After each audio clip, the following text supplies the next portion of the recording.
We can represent numbers using different bases, with binary and hexadecimal being the most useful in terms of how numbers are stored in computers.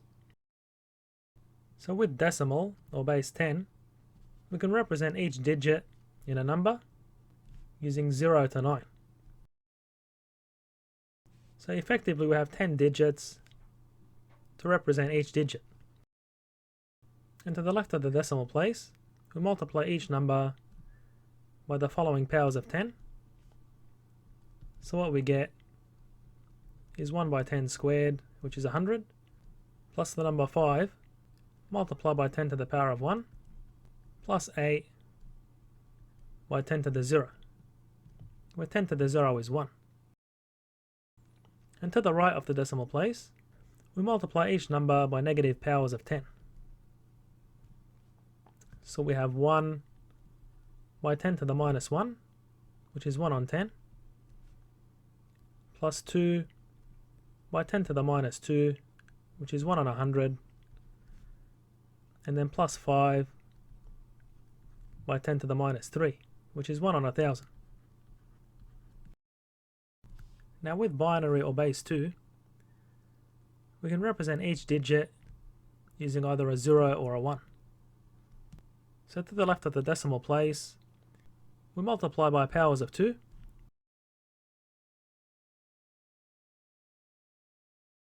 So we have 1 by 2 to the 7, plus 0 by 2 to the 6, plus 0 by 2 to the 5,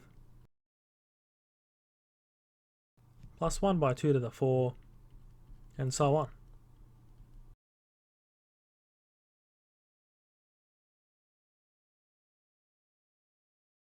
And to the right of the decimal place, we multiply by negative powers of 2. So we have 0 by 2 to the minus 1, or 1 on 2, plus 0 by 2 to the minus 2, or 1 on 4, plus 1 by 2 to the negative 3, or 1 on 8. And adding these numbers together will give you the following number, which is represented in decimal or base 10. Now with hexadecimal or base 16, each digit can be represented from 0 to 9, and from 10 to 15, or A to F.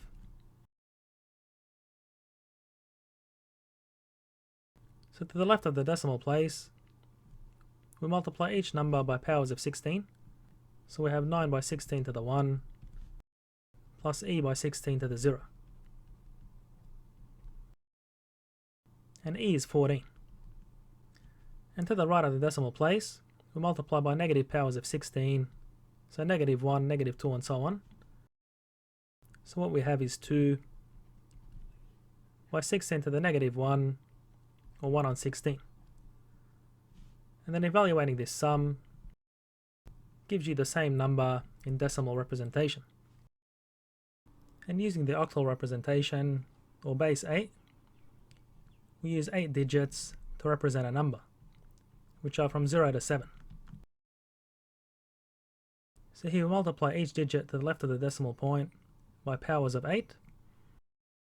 So we have 2 by 8 squared, plus 3 by 8 to the 1, plus 6 by 8 to the 0. And to the right of the decimal point, we multiply each number by negative powers of 8. So here we have 1 by 8 to the minus 1, or 1 on 8. And if you evaluate this sum, you'd get this number in decimal representation. Let's convert the integer 23 to binary or base 2. And to do that, we'll use the Euclidean division theorem, which represents a number as a quotient multiplied by the modulus plus the remainder. And referring to our example here, the quotient is obtained by dividing our number 23 by the modulus, which is 2 in this case. So that would give a whole number of 11. And therefore our remainder here is 1. So what we've done is represent 23 as the quotient by the modulus plus the remainder. And if we keep repeating this process for the quotients, so dividing 11 by 2, we get 5, remainder 1. So 11 is effectively 5 by the modulus plus the remainder. And if you keep repeating this process, you'll get the following results.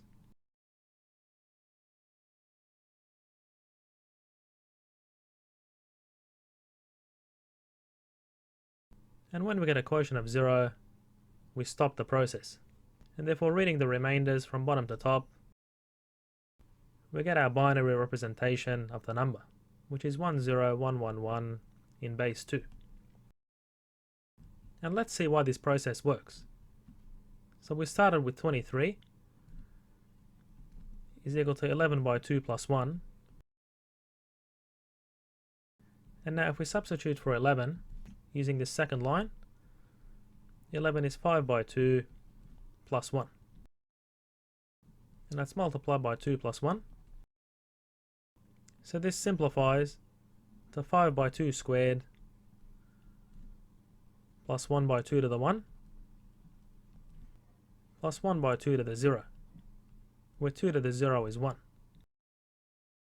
And now if we substitute for 5, we get 2 by 2 plus 1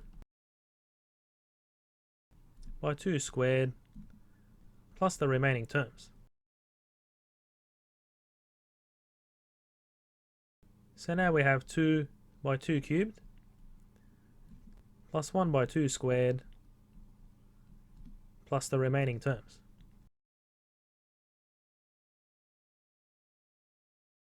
And now we substitute for 2. So we get 1 by 2 plus 0 by 2 cubed plus the remaining terms.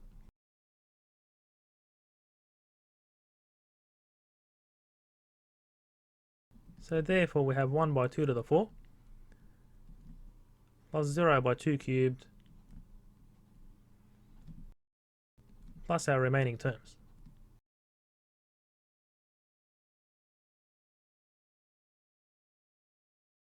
And therefore our binary representation is 10111. And if you multiply this out, you'll get 23. Let's convert this integer from base 10 to octal, which is base 8. And again we'll use the Euclidean division theorem with the modulus being 8 in this case. So if we divide 418 by 8, we get 52, which is our quotient, and the remainder is 2. So 418 can be represented as 52 by 8 plus 2. And repeating this on the next quotient, so we have 52 on 8, and 8 sixes are 48, remainder 4. So again, we represent 52 as 6 by 8 plus 4. And repeating this on the next quotient, we have 6 on 8 is 0, remainder 6. So we have 6 is equal to 0 by 8 plus 6. And we stop here. So therefore our octal representation of 418 is 642 in base 8. And you can verify that this is correct by multiplying each number by powers of 8. So we have 6 by 8 squared plus 4 by 8 plus 2 by 8 to the power of 0, which is the same thing as 1. And if you calculate this out, you'll get 418. Let's convert an integer from base 10 into hexadecimal or base 16. So using the Euclidean division theorem, our modulus here is 16. So we start off by dividing 650 by 16 and take the whole part which is 40, and the quotient, and the remainder here is 10. So we've done 650 is the quotient 40 by 16 plus the remainder, which is 10. And then repeating this on the next quotient, we have 40 on 16 is equal to 2, remainder 8. So we've written 40 as 2 by 16 being the modulus plus 8. And repeating this on the next quotient, we have 2 on 16 is 0, remainder 2. So we get 2 is 0 by 16 plus 2. And we know that 10 is A in hexadecimal. So if we read the remainders from bottom to top, we get 28A, which is a hexadecimal representation of 650. And you can verify this by multiplying by powers of 16 from right to left. So here we have 2 by 16 squared plus 8 by 16 to the power of 1 plus A by 16 to the power of 0. And recall that A is 10. And if you multiply this out, you'll get 650. Let's convert this non-integer from decimal or base 10 to binary or base 2. And recall that a fractional binary number with the following constants C1, C2, C3 and so on, where these are zeros or ones, can be converted to decimal by multiplying each digit by negative powers of 2. So starting from the decimal place, we have 2 to the minus 1, and then C2 by 2 to the negative 2, and C3 by 2 to the negative 3, and so on. And this is going to be equal to our non-integer given in this problem. So 0.2625 in base 10. So what we do is multiply this number by 2, which gives us a whole part of 0 and a fractional part of 0.525. And therefore we've also multiplied this expression on the right by 2. So now we have C1 plus C2 by 2 to the minus 1 plus C3 by 2 to the minus 2, and so on. And therefore we obtained our first digit of our binary number, being C1 is equal to 0. And now we continue to multiply the fractional part by 2. So that's 0.525 by 2, which is 1.05, or 1 plus 0.05. So therefore what we've done is multiplied this fractional part here by 2. So we get C2 plus C3 by 2 to the minus 1, and so on. And again we take the whole part, so that means C2 is equal to 1, and this fractional part here is 0.05. And now if we continue the same process, we have the fractional part being 0.05 by 2, so that's equal to 0.1, and therefore our next binary digit is 0, and then we have 0.1 by 2, which gives 0.2, and the next binary digit is 0, and we'll continue the same process.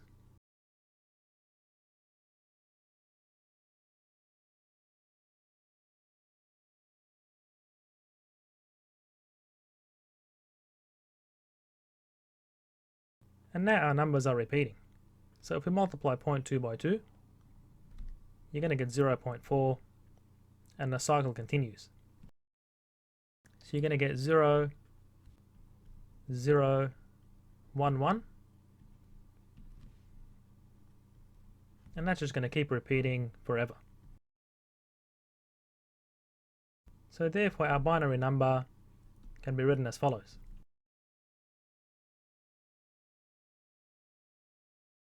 Where the 0011 just keeps repeating. Let's convert this non-integer to binary. So as usual, we multiply the fractional part by 2. That's 0.375 by 2, which is 0.75. And again we multiply the fractional part by 2. So that gives 1.5. And we continue the process of multiplying the fractional part by 2.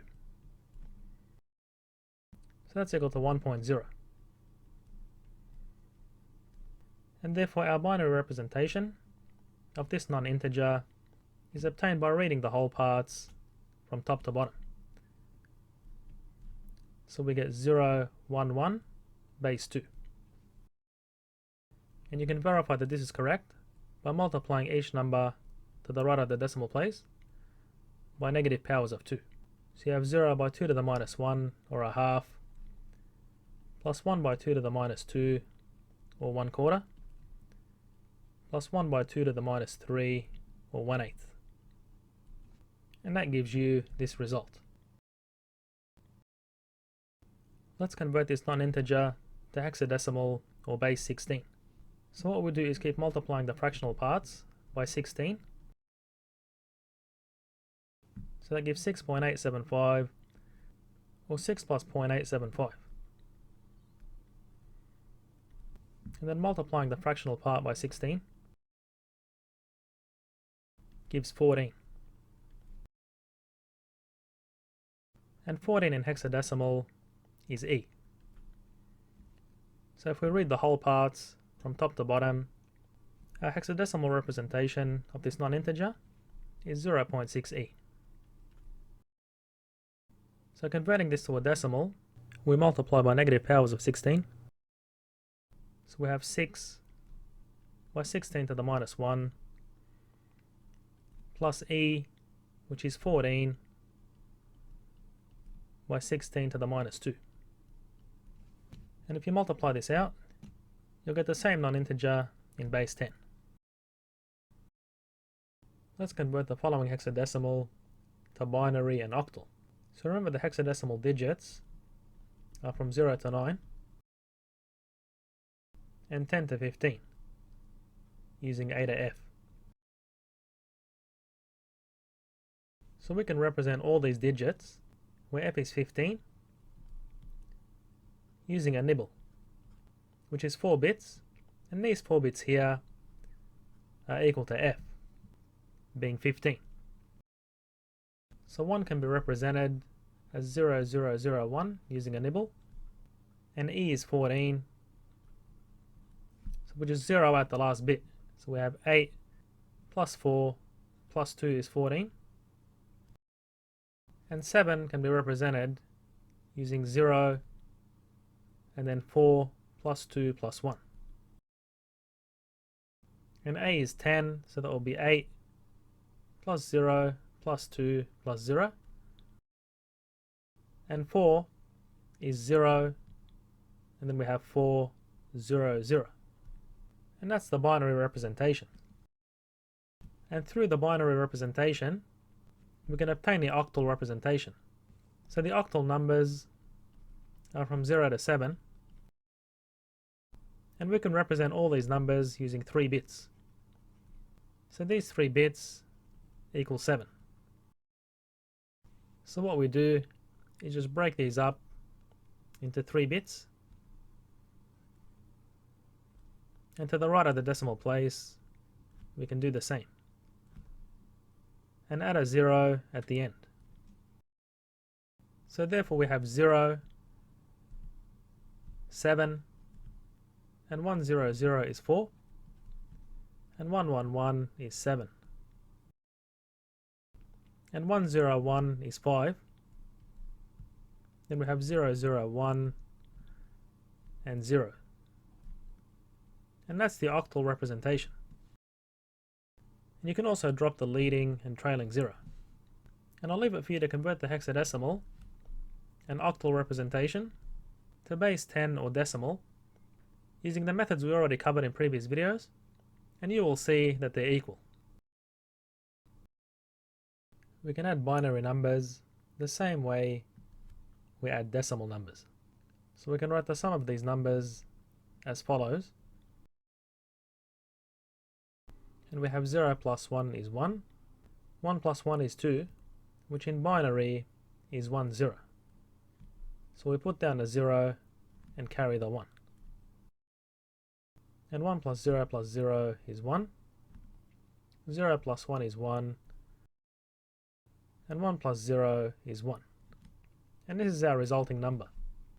And I encourage you to convert all these three numbers to decimal and verify that your result is correct. Now let's add these four numbers, and we'll again write the sum as follows.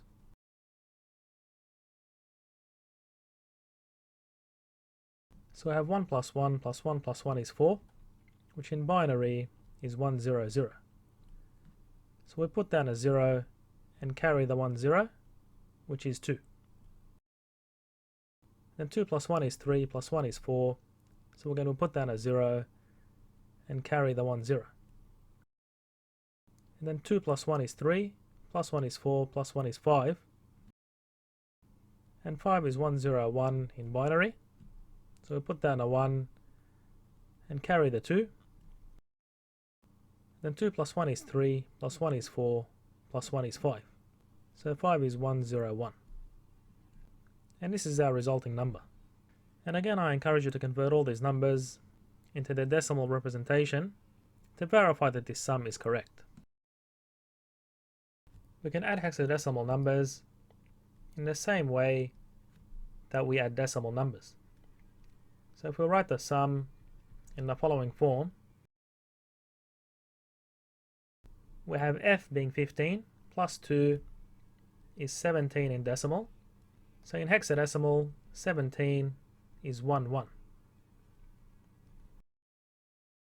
So we put down a 1 and carry the 1. And then e is 14, plus 1 is 16. And 16 in decimal is 1, 0 in hexadecimal. So we put down a 0 and carry the 1. And then 1 plus 4 plus 6 is 11, which is b in hexadecimal. And b plus 0 is b. And this here is our result. And I encourage you to convert all these numbers to decimal to verify that the sum is correct. We can subtract binary numbers in a similar way to decimal numbers.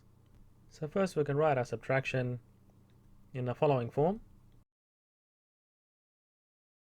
So here we have a 0 minus 1, so we need to carry 1, and that's 2 in binary.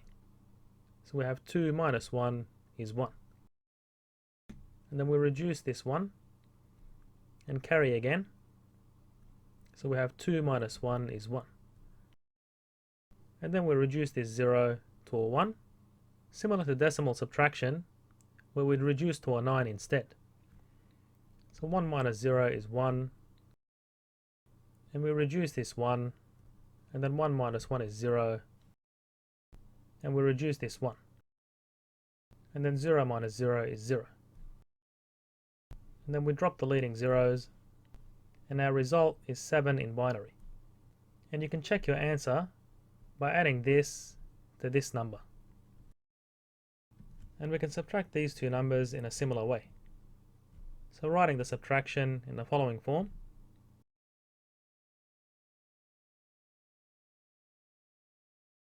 We have 0 minus 1, so we carry. So 2 minus 1 is 1, and we reduce this 1. And then we carry again, so we have 2 in binary, minus 1 is 1, and reduce this 1, and then 0 minus 0 is 0, 1 minus 1 is 0, 1 minus 1 is 0, 0 minus 0 is 0, and 0 minus 0 is 0, and 1 minus 1 is 0. So if we drop the leading zeros, our result is 1, 1 in binary, or 3. And if you add these two numbers, you can verify that it gives this result over here. We can also subtract hexadecimal numbers the same way to decimal numbers. So if we write the subtraction in the following form, we have f, or 15, minus 2, which is 13, or d in hexadecimal. And next we have 1 minus e, so we need to carry, and 1 in hexadecimal is 17 in decimal. So we have 17 minus 14, which is 3. And we reduce this 4 and carry. So 13 in hexadecimal is 19 in base 10. So we have 19 minus 6 is 13, which is d. And we reduce the b, and a minus 0 is a. And now you can add this result to this number to verify that you get this one. We can multiply binary numbers like we do with decimals. So first we can write the product in the following form. So we multiply each digit of this number by 1. So that gives 0, 1, 0, 0, 1. And similar to decimal multiplication, we put down a 0 and then multiply this number by 0. So we have all zeros this time. And now we put down 2 zeros and multiply this number by this third digit. So we have 0, 1, 0, 0, 1. And adding these together gives the following result. And now let's evaluate the following binary product. So again we put the multiplication in the following form. And we multiply this number by each digit going from right to left. So multiplying by this 0 will give us all zeros. And then we put down a 0 and multiply by this 0, which will also give us all zeros. And now we put down 2 zeros and multiply by this 0, which will also give us all zeros. And we put down 3 zeros and multiply by 1. So that would give us the original number. And adding these together gives us the following result.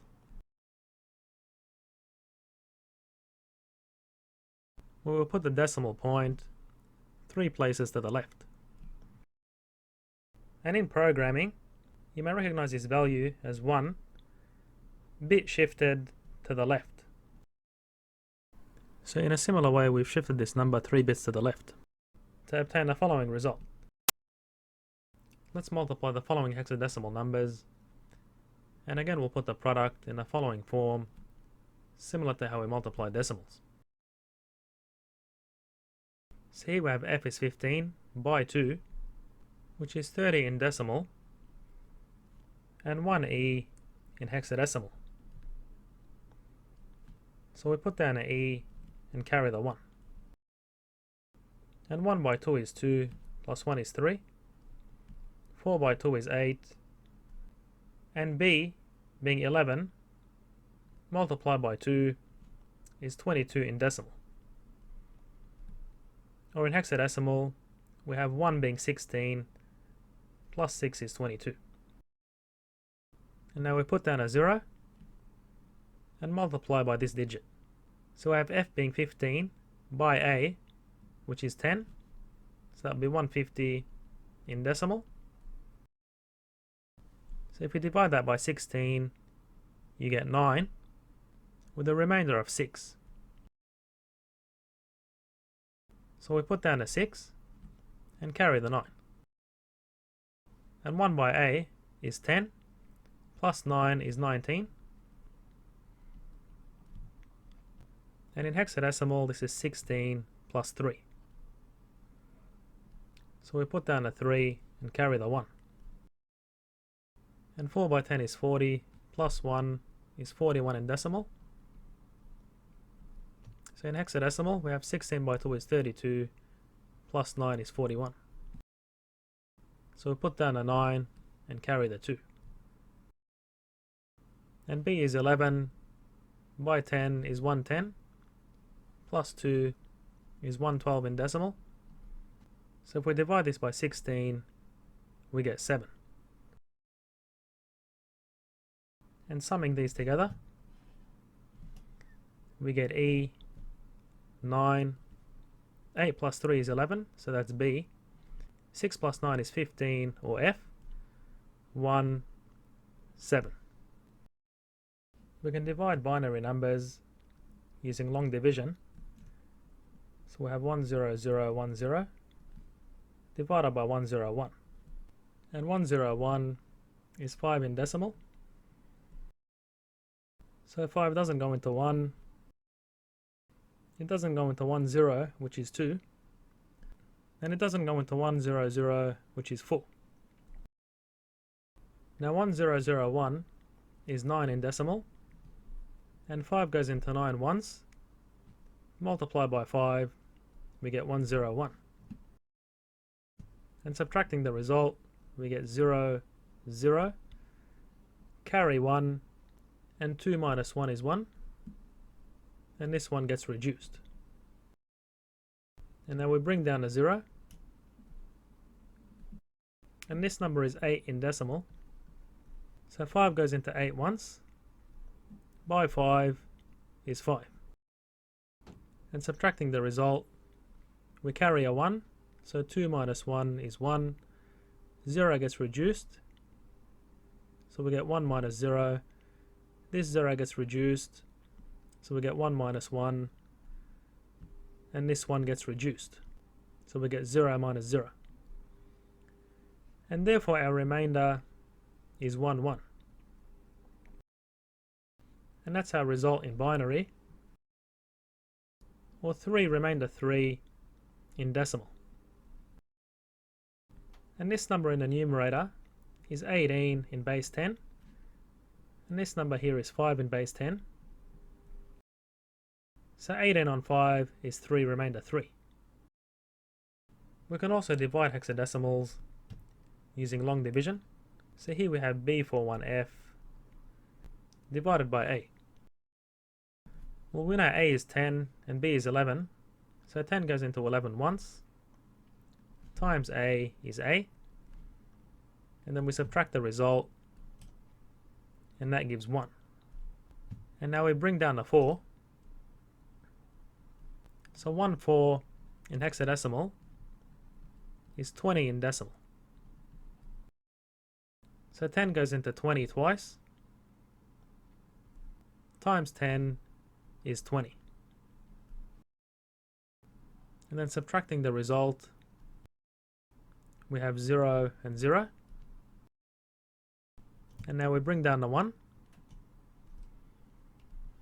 And A goes into 1 0 times. Times A is 0.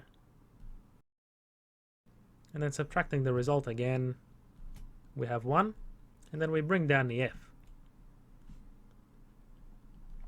So 1F in hexadecimal is 16 plus 15, or 31 in decimal.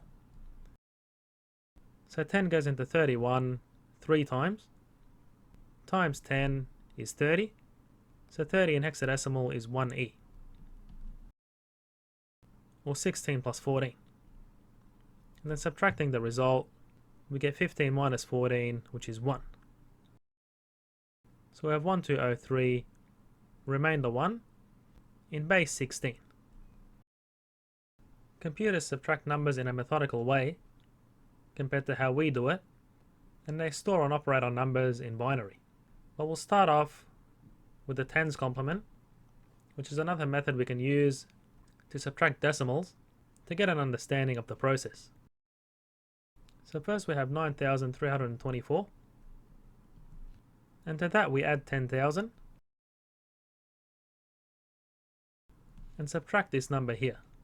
So it'll be 8,452 in this example. And because we added 10,000, we subtract 10,000. And we can put this here in parentheses. So therefore we have 9,324 plus 1 plus 9,999 minus 8,452. And we put this subtraction here in brackets. And then we have minus 10,000. And this here is known as the 9's complement. And this entire expression here is known as the 10's complement. So what we're doing is starting off with this term, which is 8,452. And by subtracting it from 9999, we're just flipping the numbers. So we have 1, 5, 4, and 7. So this here is the 9's complement of 8,452. And next we add 1, which gives 1,548. And this is the 10's complement of 8,452.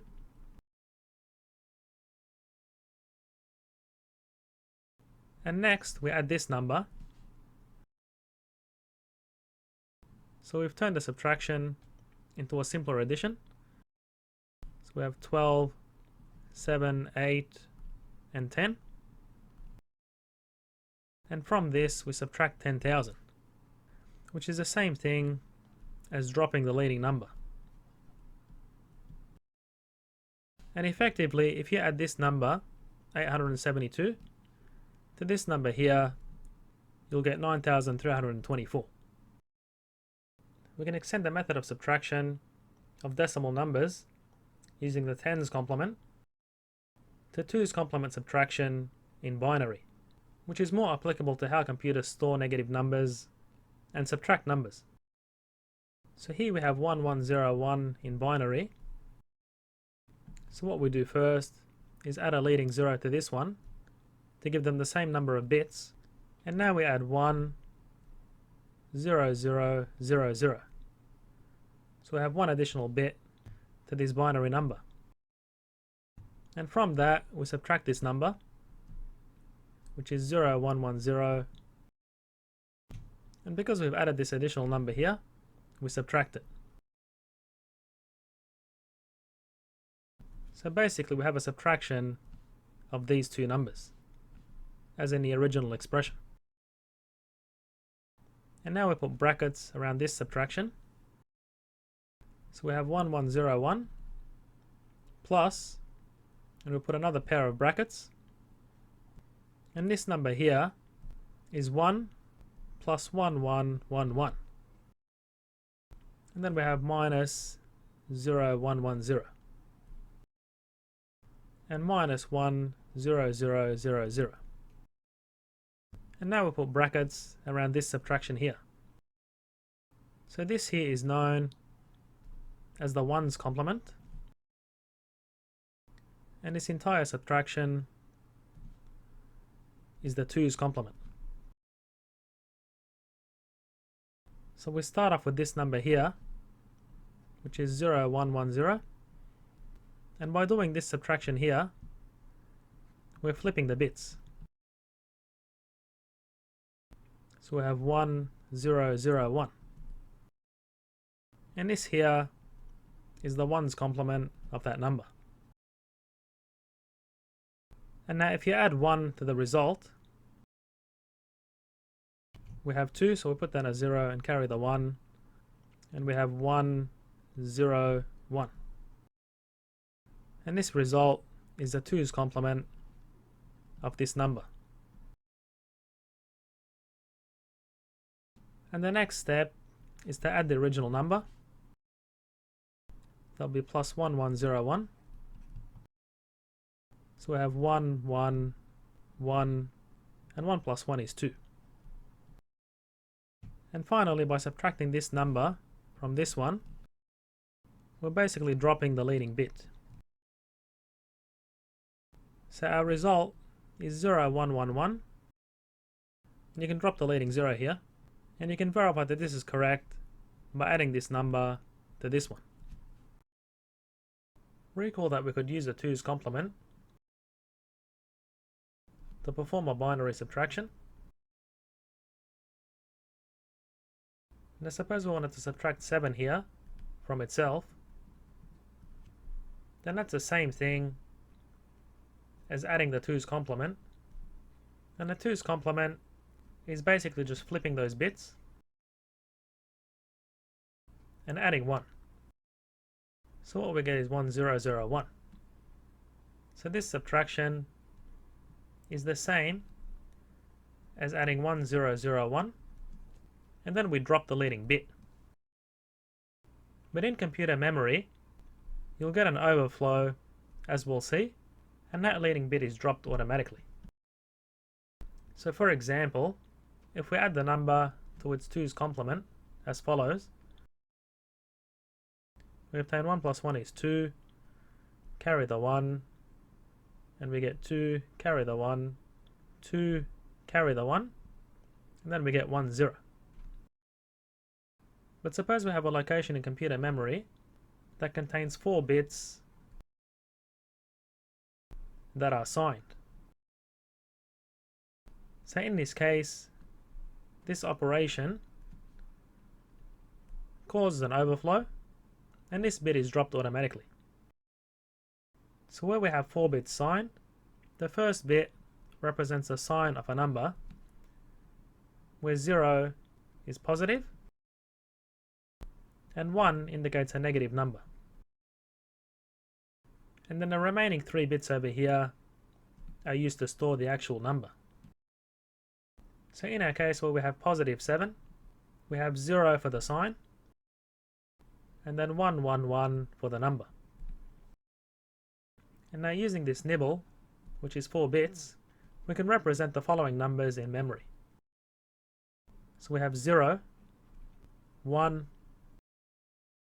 2, and so on.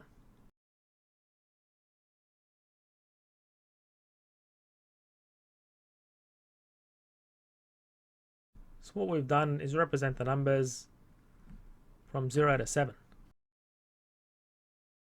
And now to represent the negative numbers, we take the 2's complement of each of these numbers. So for negative 1, we flip the bits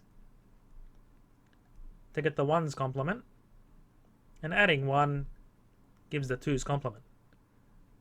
So that would be 1, 1, 1, 1 in binary, which represents negative 1. And let's do another example. So to represent negative 2, we flip the bits and add 1, which gives 2, and then we have 1, 1, 1. So minus 2 is represented as 1, 1, 1, 0. And if you continue this process, we have minus 3 up to minus 7.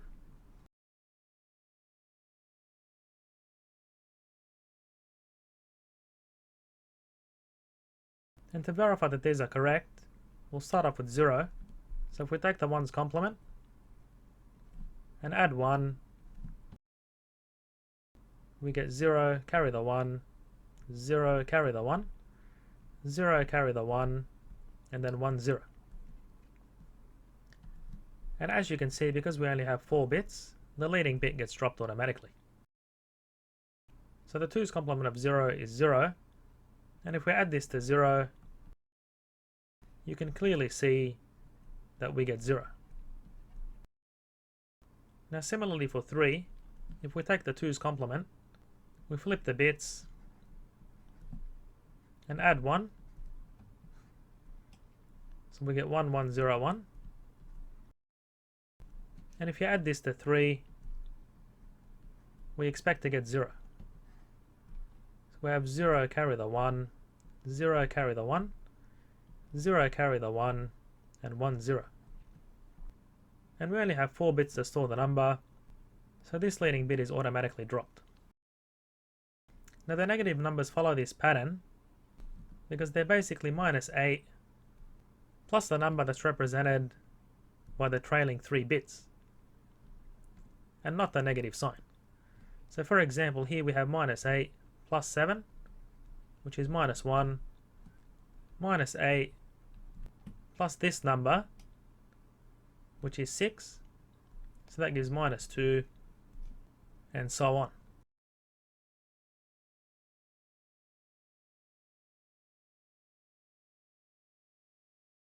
So recall that 8 in binary is 1 0 0 0. So if we flip the bits, we get 0 1 1 1, and add 1 to obtain a 2's complement. So we have 0 1 0 1 0 1 and 1. So the 2's complement of 8 is the same binary number. So -8 is 1 0 0 0. So therefore 4 signed bits can represent the numbers from -8 to +7 in computer memory. Normalized scientific notation is useful for understanding how real numbers are stored in computer memory. And first we'll start with the decimal number system. So we have a mantissa multiplied by the base, being 10, to the power of the exponent. And in normalized scientific notation, the mantissa is between 0.1 and 1. And here is an example where we convert 2432 in base 10 to normalized scientific notation. So we shift the decimal place until the mantissa is between 0.1 and 1. See, here we have 0.2432, and we've shifted the decimal point 4 places to the left. So we multiply this by 10 to the power of 4. And this is similar to your typical scientific notation, but in scientific notation we have 2.432 times 10 cubed. Now for this example, we shift the decimal place 3 times to the right, so therefore we have 0.234 times 10 to the -3 in normalized scientific notation. And we'll extend this concept to binary. The IEEE 754 floating point standard is used to represent real numbers in computer memory. So the first bit is the sign, being 0 for positive and 1 for a negative number. Then you have 1 point, the mantissa. So to the right of the decimal point, you have the last 23 bits representing the mantissa. And that's multiplied by 2 to the power of the signed exponent. And it's the unsigned exponent that's stored in these 8 bits. So we'll call this EU. So a total of 32 bits is used to store a float or floating point number in computer memory. So the signed exponent, being 8 bits, can store numbers from -128 to 127.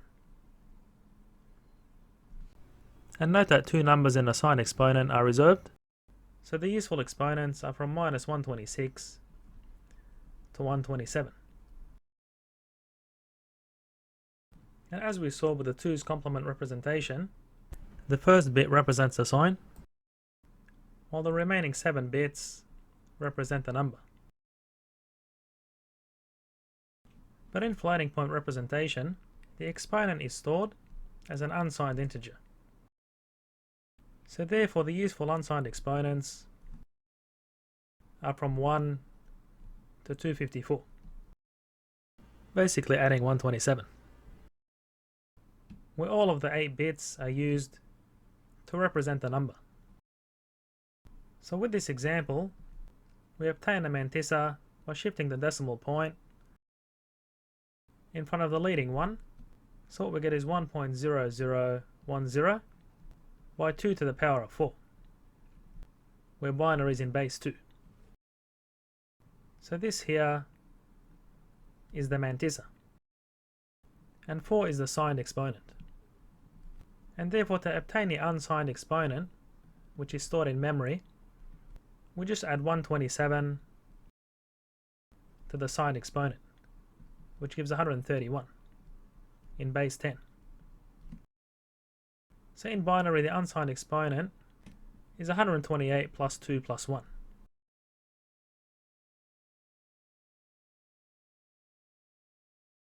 So this unsigned exponent is stored in memory. And we see that this number here is positive, so the signed bit is a 0. And given that the mantissa is 0010, that's stored in the final 23 bits, and the rest are filled with zeros. So to convert back to our number, we have 1 point, the mantissa, which is 0010, 000, and the rest zeros.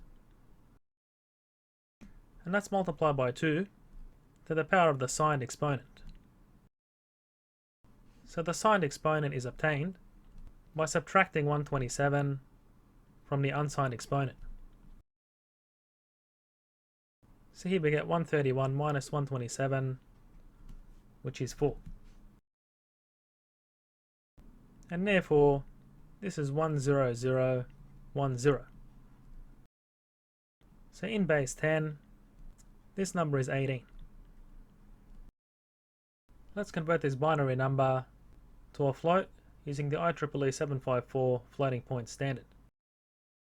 So we first write our number in the following form according to the standard. So we have minus 1 to the power of the sign.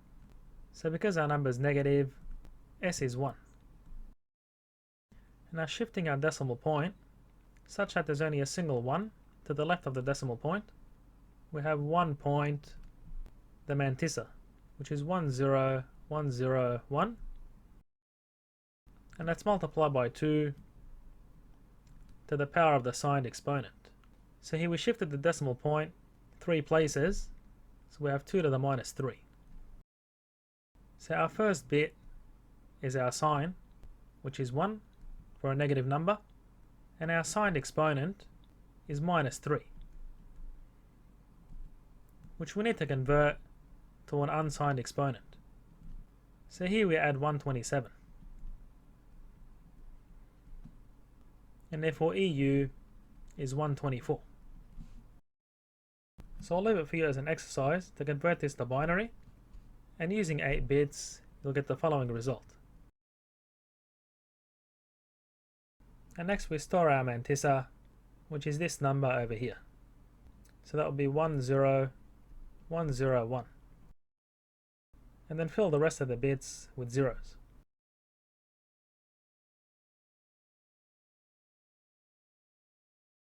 And therefore, to convert back to our original number, we have minus 1 to the power of the signed bit, and that's multiplied by 1 point, the mantissa, which is 10101, and the rest zeros, and that's multiplied by 2 to the power of the signed exponent. So the signed exponent is the unsigned exponent minus 127. So 124 minus 127 gives negative 3.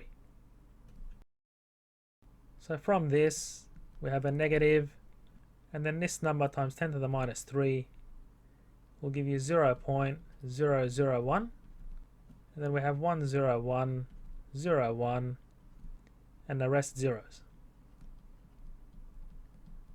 And you can drop the trailing zeros to get our final number. Today we'll look at computer algorithms, and computer algorithms perform a specific function by taking in some inputs and producing an output. And some examples are encryption algorithms, which take in some plain text as an input and produce ciphertext, or the secret or coded text.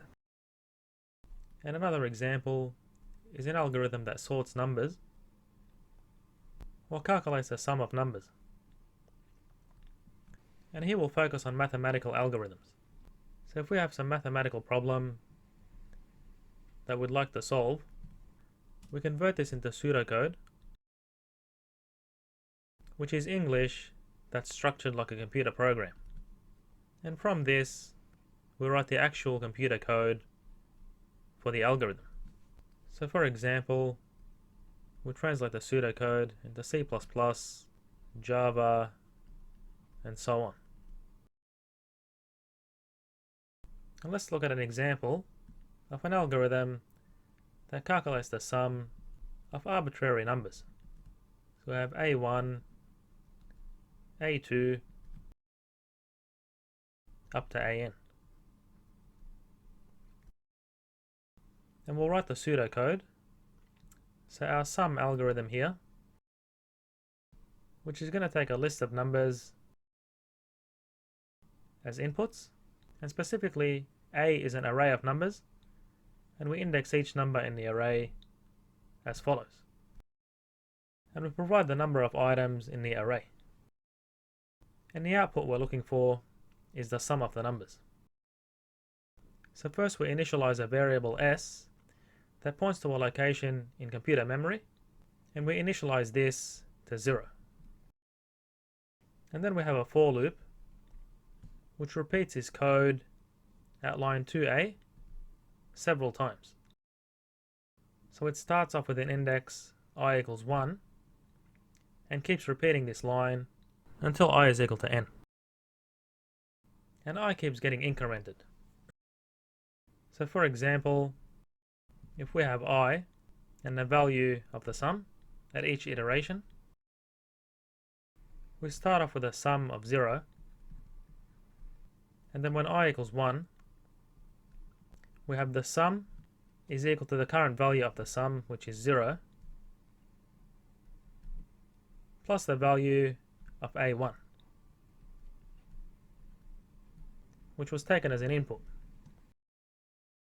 Then this line is repeated again, so I gets incremented, and the sum is the previous value of the sum, which is 0 plus A1 plus A2. And this keeps getting repeated until I is equal to n. So you have 0 plus A1 plus A2 up to AN. And finally, the algorithm outputs the result S. Let's look at Horner's algorithm for evaluating a polynomial, and this is best illustrated using an example. So what we do is factor out x, and we have 2x squared plus 3x minus 4 plus 1. And we keep repeating this process by factoring out another x. So we have x by 2x plus 3 minus 4 plus 1. And now we work from inside out. So we initialize our sum to 2, which is the first coefficient in the polynomial. And given that we're evaluating the polynomial for x equals 8, well, we multiply the sum by 8. So we have 8 by 2 plus 3. Then from inside to outside, we have s is equal to x multiplied by s, where s is equal to the previous calculation being 8s plus 3.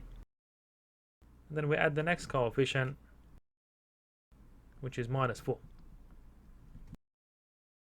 And finally, we multiply this result by x again.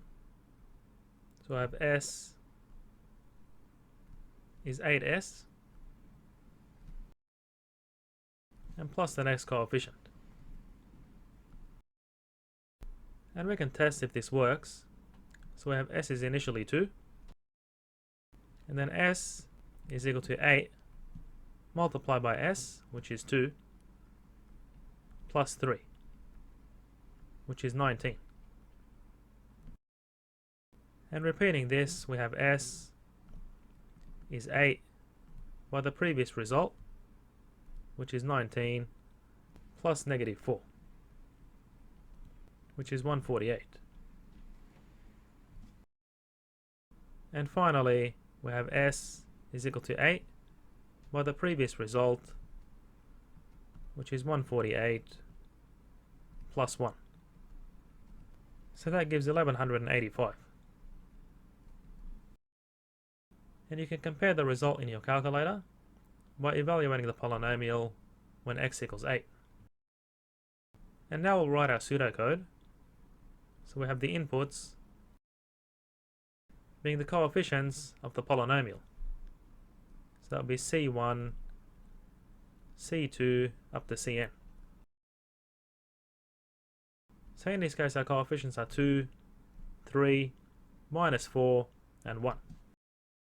And we have the number of coefficients in the array and our value for x. And our output is s, which is the result of the evaluated polynomial. And in our first line, we initialize s to be the first coefficient in the polynomial, as we've done here. And next we have a repeated calculation. So we can use a for loop. And we start with I equals 2 to n. So we've already used the first coefficient here, and we start the for loop by indexing the second coefficient in the array. And in the for loop, we have s being equal to 8, which is the value of x, and we multiply this by the previous result. So that would be s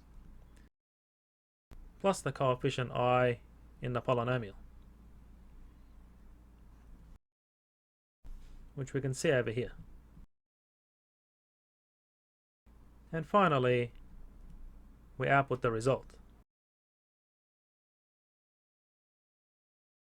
So in our example, we have the coefficient 1 is 2, coefficient 2 is 3, coefficient 3 is negative 4, and coefficient 4 is 1.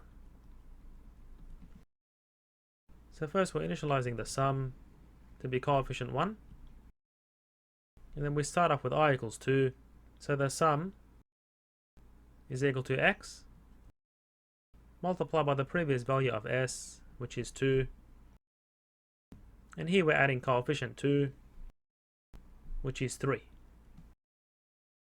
And then this for loop repeats. So when I equals 3, we have x multiplied by the previous result plus coefficient 3 in the polynomial.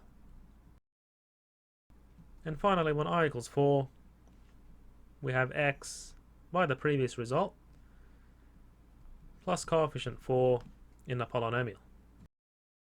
Collision detection algorithms are used in games and computer graphics. And here is an example where Mario is traveling at some velocity to catch a mushroom and increase his level. So we can attach a sphere to Mario and the mushroom, and this will be initially accurate enough to detect a collision when the spheres overlap. So given that Mario and the mushroom each have a position xy relative to some fixed origin, and the radii of their spheres are r1 and r2. So these spheres collide when the distance between them is less than or equal to the sum of their radii. And using Pythagoras' theorem, we can construct the following right-angled triangle, and therefore D is equal to the square root of this horizontal distance, which is the difference between the x-coordinates of the centers of those circles. And we square that, then plus the square of that vertical distance. So that would be y2 minus y1 squared. And now we can write the pseudocode of the collision detection algorithm. So I have the inputs are the coordinates of the centers of these spheres and the radii of the spheres. So for Mario, we have x1, y1, and r1. And for the mushroom, we have x2, y2, and r2. And the output is going to be a flag, which is a true or false, that indicates whether a collision occurred. And we'll also output delta, because when these spheres collide, due to the numerical precision of the computer, the spheres can penetrate into each other. So in our first line of code, we're going to calculate the horizontal distance, dx, which is the difference between the x-coordinates of the centers of the spheres. And similarly for dy, we'll have this vertical distance, which will be y2 minus y1. And now we can calculate d, which is the distance between the centers of those spheres. So that will be the square root of dx squared, which is dx by dx plus dy squared.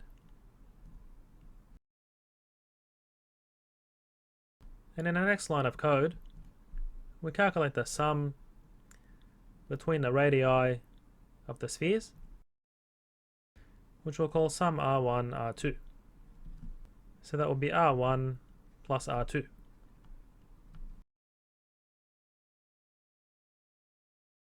And in the next line of code, we check if the distance between the spheres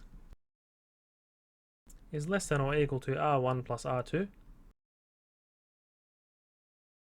According to this equation, then a collision has occurred, and we set the output flag to true.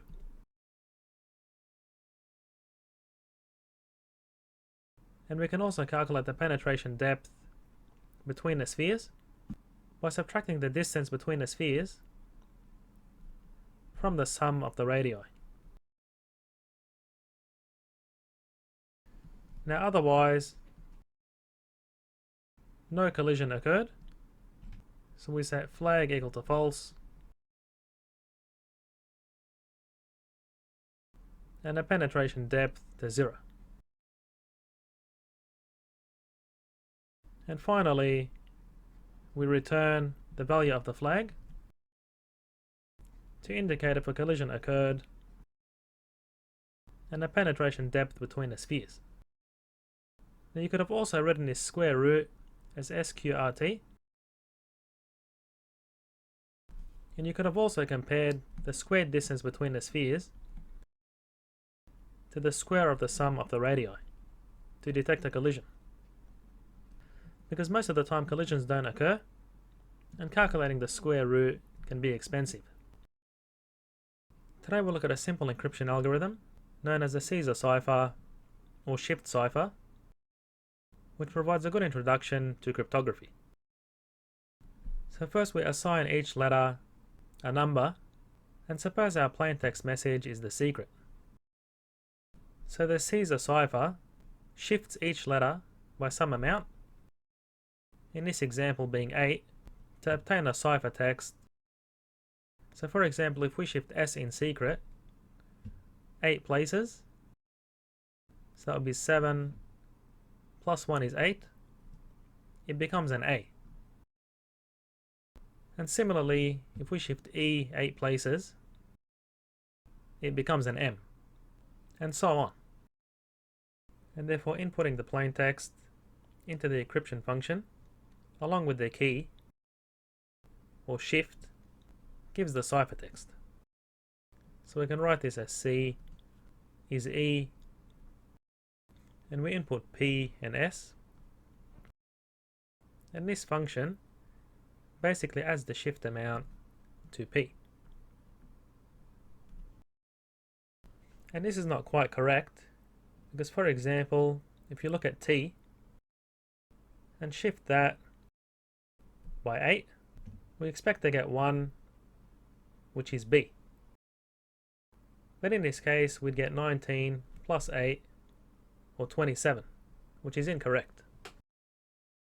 So here we introduce the modular operator. So we take mod 26, which is the next number here out of range. And we can look at this modular operator like a clock. So if you start from 0 and go around at once, you get the 25 here, 26 on 0, and 27 on 1. So effectively taking 27 mod 26 gives 1. And 28 mod 26 gives 2, and so on. So as we can see, this will give the correct ciphertext for T. And now we can write our encryption algorithm. So the input here is going to be the plain text, which we import as an array of characters. So we have P1 to Pn. And we have the number of characters and the shift amount or key. And the output here is the array of characters representing the ciphertext, which has the same length as the plain text. And now for our first line of code, we have a for loop going through each plain text character. So we have from index I to index n, and we assign each character of the ciphertext I as the plain text character plus the shift modulo 26. And here we can output each character of ciphertext. And you can write the decryption algorithm to obtain a plain text from the ciphertext. So in the decryption algorithm, we input the ciphertext and the shift to obtain a plain text. So that will be equal to the ciphertext. And we shifted the plain text to the right in the encryption algorithm. So we shift the ciphertext to the left in a decryption algorithm. And that's mod 26. And you can have a go at writing the decryption algorithm in a similar way. Suppose we can choose numbers from 1 to 45, and you need 6 numbers to win the lottery. Well, the number of possible combinations can be obtained using the binomial coefficient in the binomial theorem. So here we have n is equal to 45. So we take 45 factorial, and we need 6 numbers to win. So we have 6 factorial in a denominator. That's multiplied by n minus I factorial. And if you evaluate this, you have 8,145,060 possible combinations. So you have 1 in 8 million chance of winning. And now let's write the pseudocode that goes through every possible combination to verify that this number is correct. So here we take our inputs. So we'll take in the range of possible numbers to choose from. So we'll just say minimum n and maximum n. And we want to output the number of combinations. So let's just call this num combos.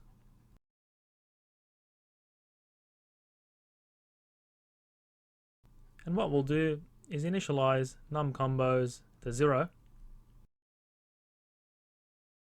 And then we'll use nested for loops to go through every combination. So here we have for I, and I'm going to simplify this problem by making it specific to our current lottery game. So we have min n is going to be 1 and max n is 45. So we take for I equals 1 to 45, and here we'll nest the for loop using our next iterator j is equal to I plus 1 to 45. And in writing the for loop like this, we ensure we don't repeat any combinations. So let's keep going and explain it later. So we have our third number, so for k is j plus 1 to 45. And our fourth number, so we have for L is equal to k plus 1 to 45. And you get the idea. So for our fifth number, we nest another for loop. So m is equal to L plus 1 to 45.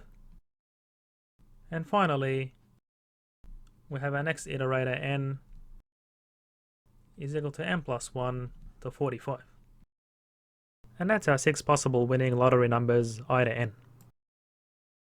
So inside this loop, we increment the number of combos. So the number of combinations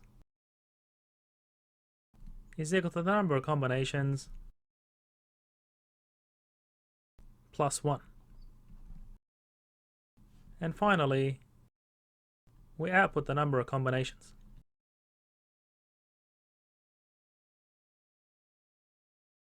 So by nesting these loops in this manner, we have I equals 1, j equals 2, k equals 3, and so on.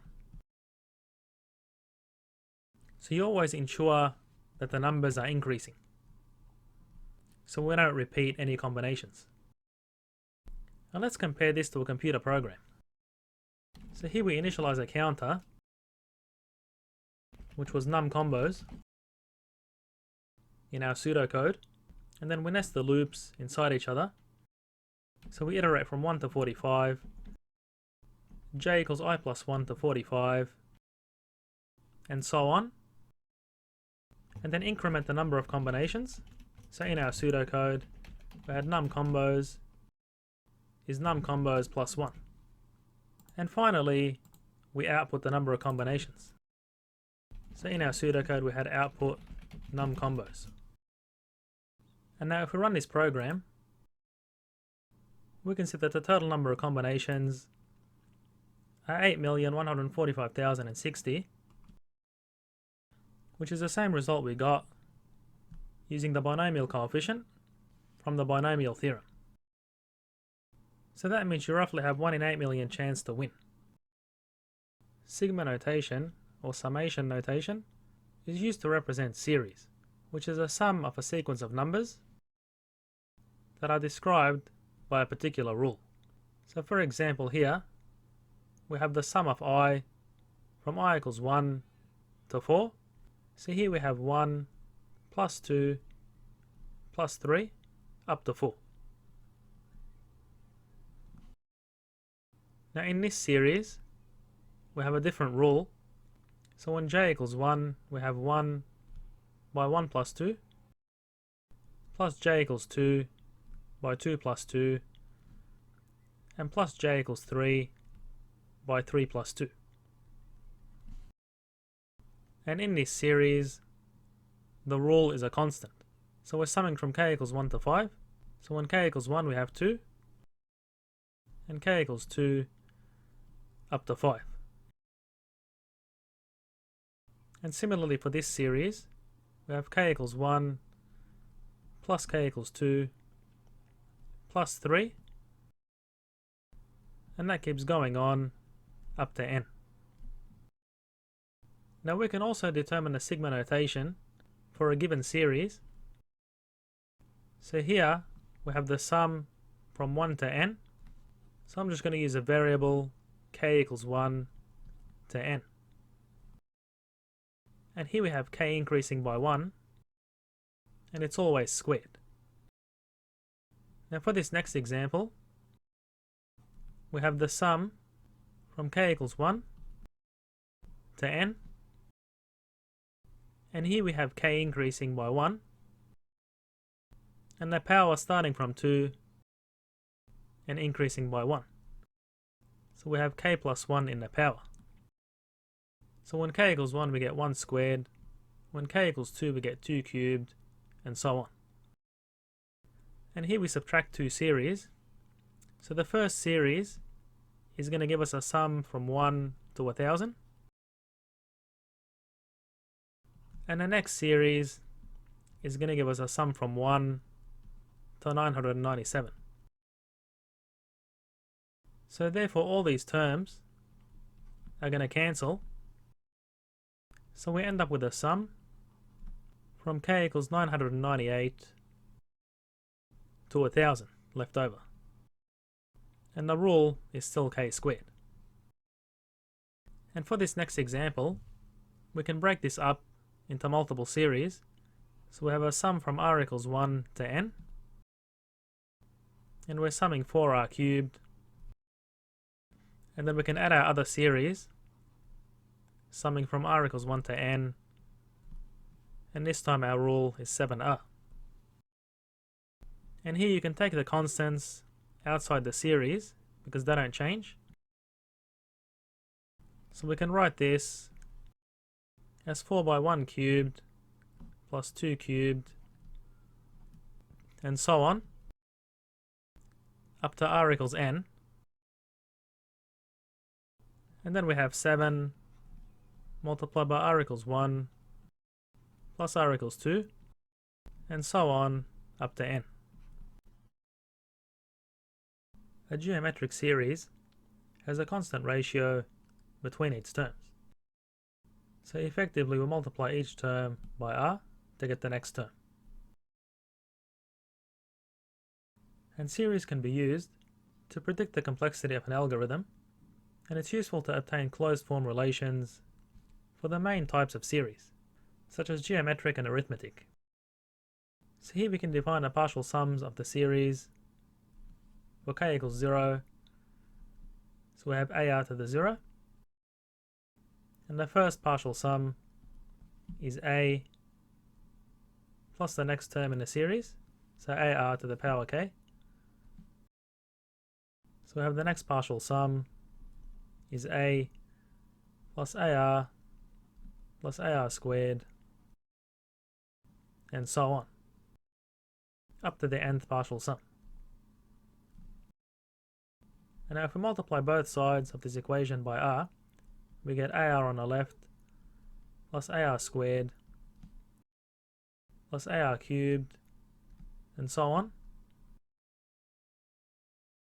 plus ar to the n plus ar to the n plus 1.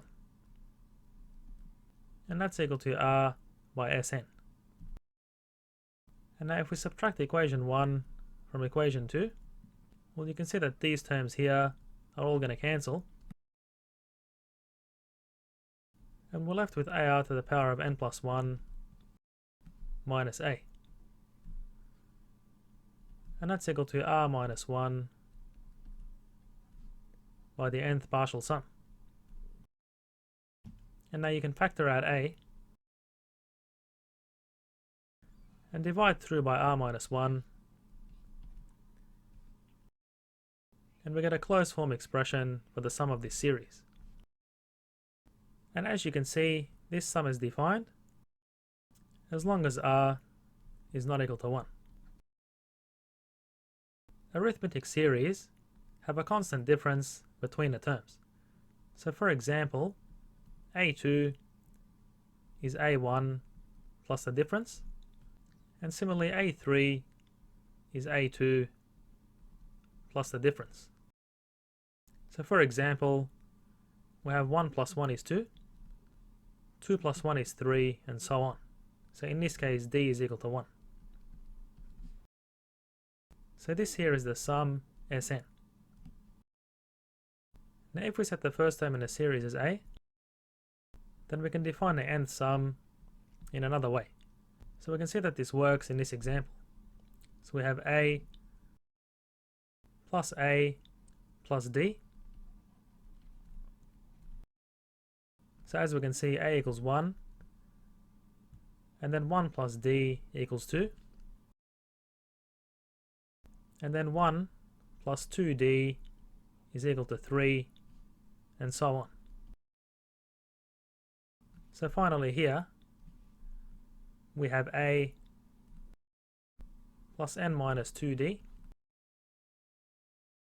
and the final term is a plus n minus 1d. And we can write this sum also in reverse. So if we start from the right and work our way to the left, we can start with this term,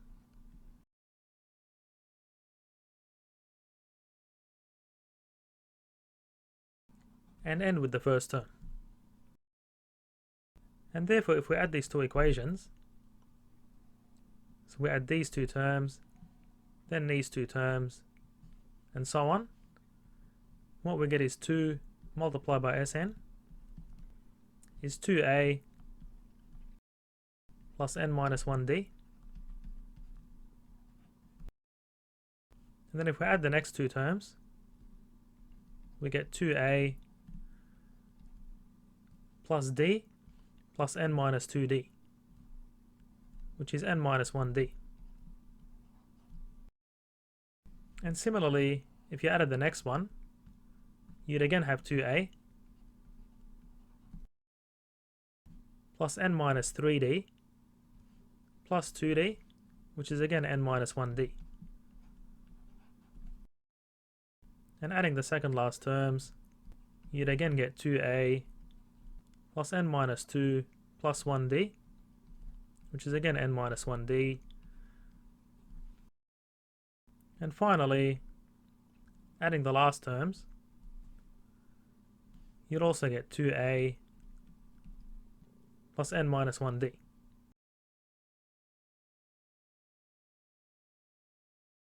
So as we can see, 2a appears n times, and n minus 1d also appears n times. So we have n by n minus 1d. And now if we factor out the n, we get 2a plus n minus 1d. And if we divide through by 2, we get Sn is n on 2 multiplied by this expression. And we can recognize that a plus n minus 1d is in this expression if you write 2a as a plus a. So therefore we can simplify this further to the first term in the series a plus a plus n minus 1d, which is the final term in the series. So recall that we're at this sum here in reverse.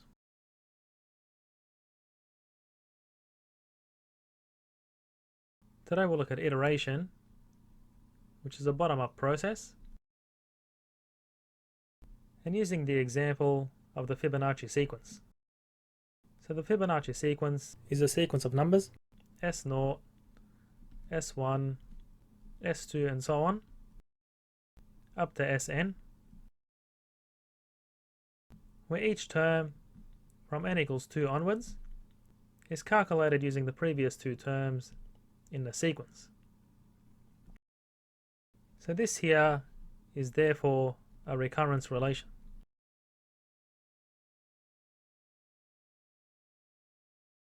And starting from n equals 2, we have S2 is equal to S2 minus 1 plus S2 minus 2. So given these initial conditions of S1 equals 1 and S0 equals 1, we have S2 is equal to 2, which is consistent with this figure over here. And if we continue this process, we have S3 is S2 plus S1, which is equal to 2 plus 1, which is 3. And let's do one more. So suppose we want to evaluate S4. We have S3 plus S2. So that's equal to 3 plus 2, which is 5. And now if we write our pseudocode to compute the Fibonacci sequence, we have our inputs being n, where we want to calculate the nth term, and our outputs are going to be the terms in the sequence from S0 to Sn, which we store in an array. So this is an array of numbers that we populate using the algorithm. And now starting off with the initial conditions, we set S0 to 1 and S1 to 1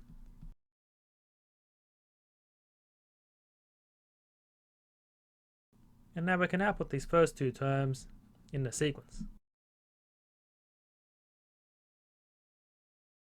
And starting from S2, we use a for loop from I equals 2 to the number of terms in the sequence. So we have the current term in the sequence depends on the previous two terms in the sequence, which is Si minus 1 plus Si minus 2. And then we output each term in the sequence. So when I equals 2, we have S2 is S1 plus S0. And when I equals 3, we have S3 is S2 plus S1, and so on. Following the iteration video, where we evaluated a term in the Fibonacci sequence, where we mention each term in the sequence from 2 onwards depends on the previous two terms in the sequence. And this time we'll evaluate a term in the sequence using the top-down approach or recursion. So here we have S5 is equal to S5 minus 1 plus S5 minus 2. And S4 is S3 plus S2. And S3 is S2 plus S1, using this relation again. And again, S3 is S2 plus S1, and S2 is S1 plus S0. And similarly, S2 is S1 plus S0, and S1 is 1.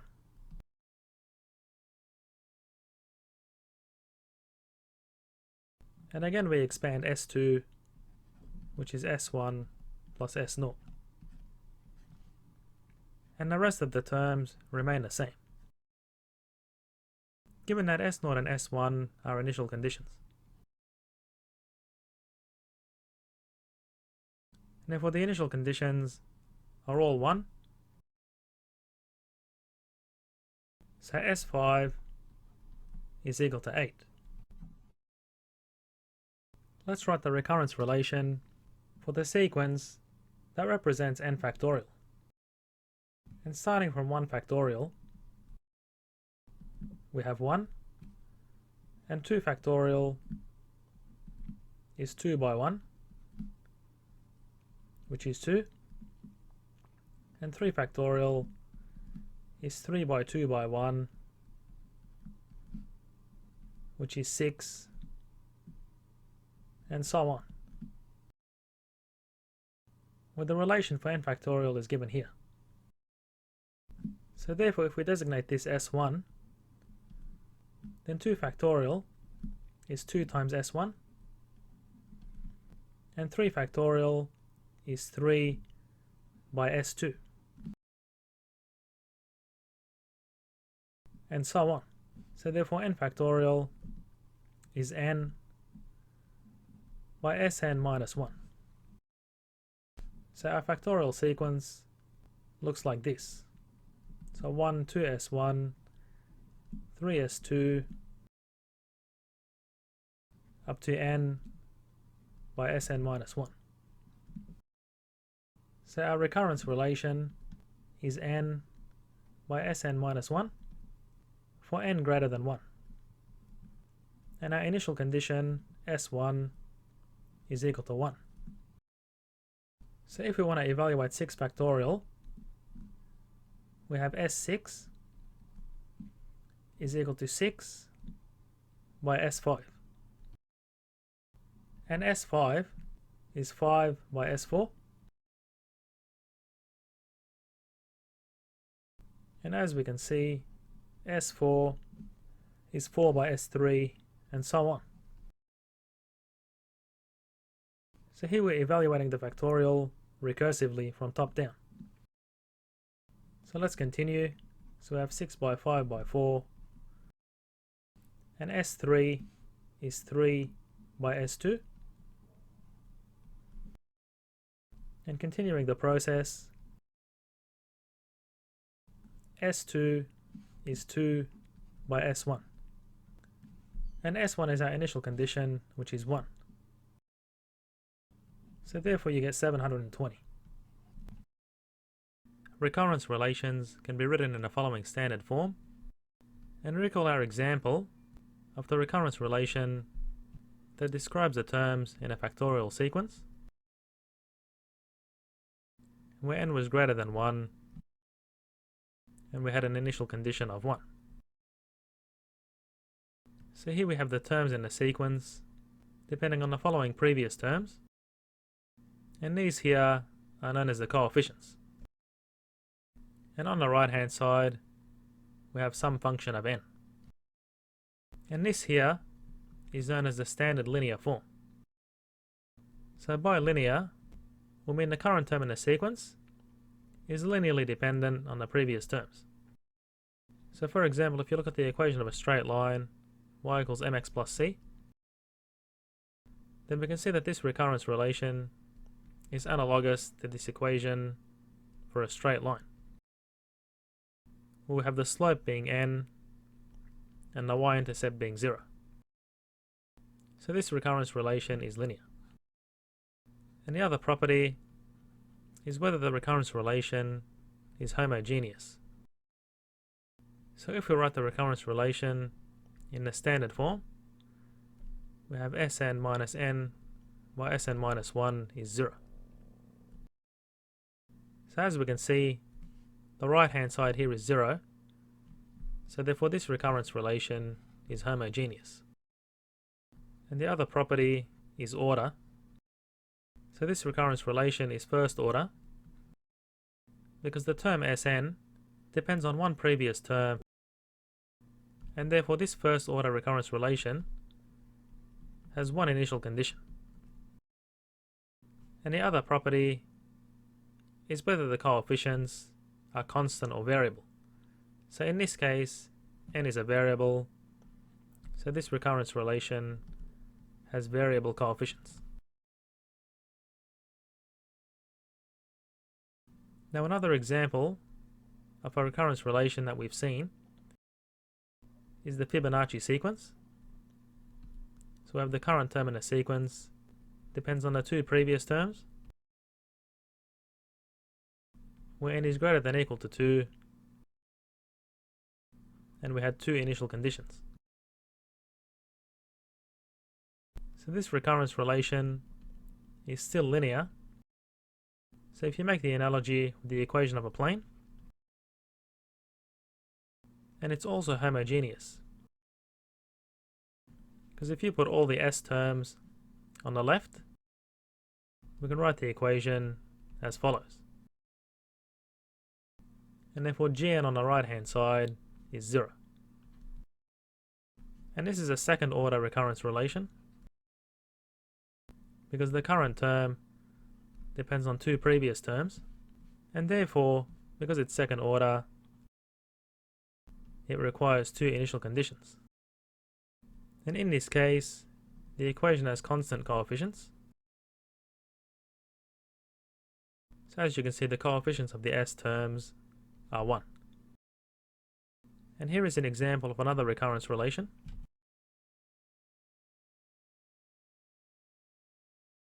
So first we write it in a standard form by dividing through by n and putting the non-s terms on the right hand side. So as we can see, Sn does not linearly depend on Sn minus 1 because it's in a square root. So this recurrence relation is non-linear, and g of n is not 0, so it's also non-homogeneous.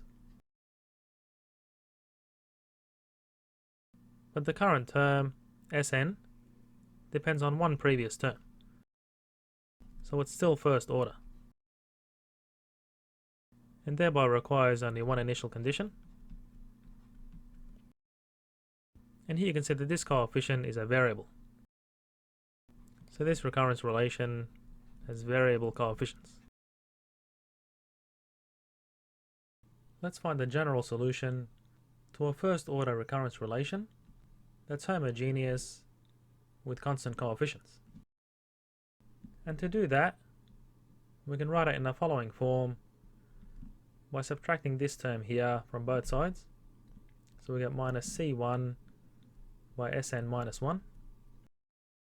And we can evaluate this using a few terms.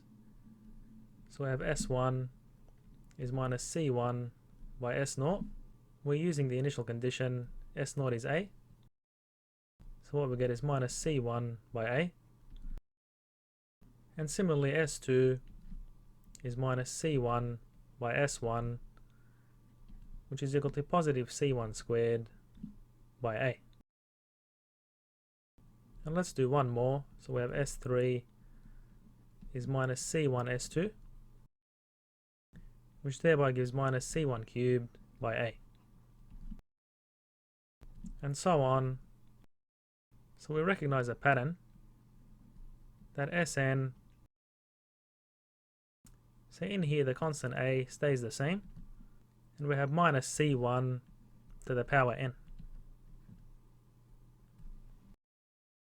So as we can see, minus C1 to the 1 is negative, minus C1 squared is positive, and so on. And this is the general solution, or the explicit solution, which is valid for n greater than or equal to 0. Because when we have S0,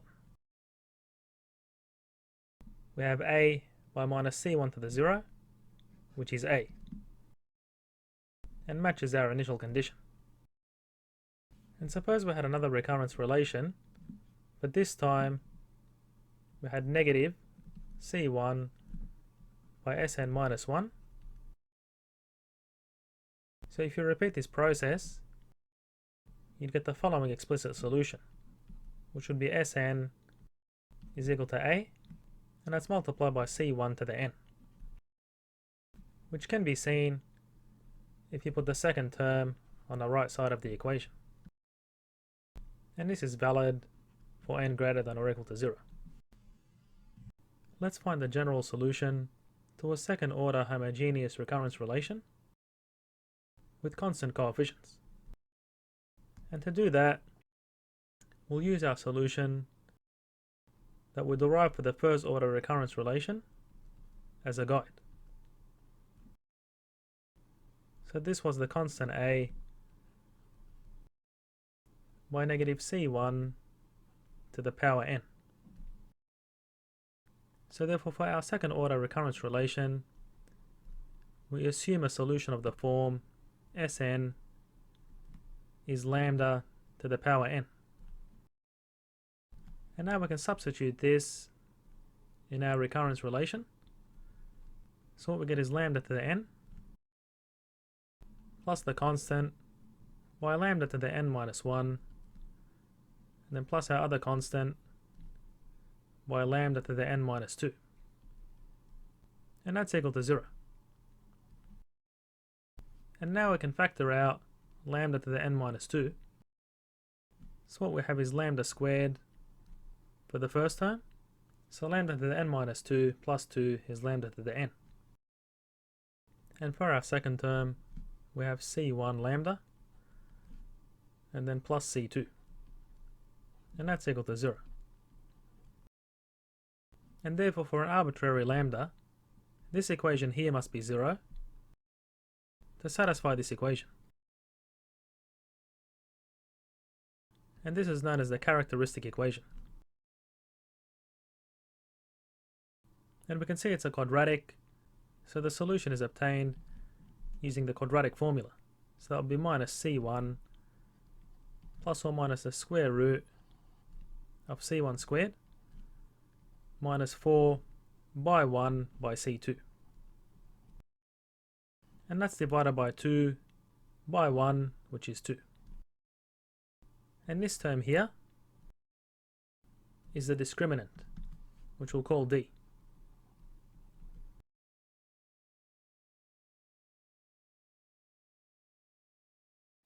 Now there are 3 cases that can be obtained, and one of those is where the discriminant is greater than 0, where we get 2 distinct real roots. And these roots are lambda 1 is minus c1 plus the square root of the discriminant on 2, and the second root is the negative root. So we have minus c1 minus root d on 2. And recalling that our assumed solution was Sn is lambda to the n, and we had a second order recurrence relation, which means we require 2 initial conditions. So our solution Sn is a superposition of 2 solutions of this form. So it's a constant by lambda 1 to the n plus another constant by lambda 2 to the n.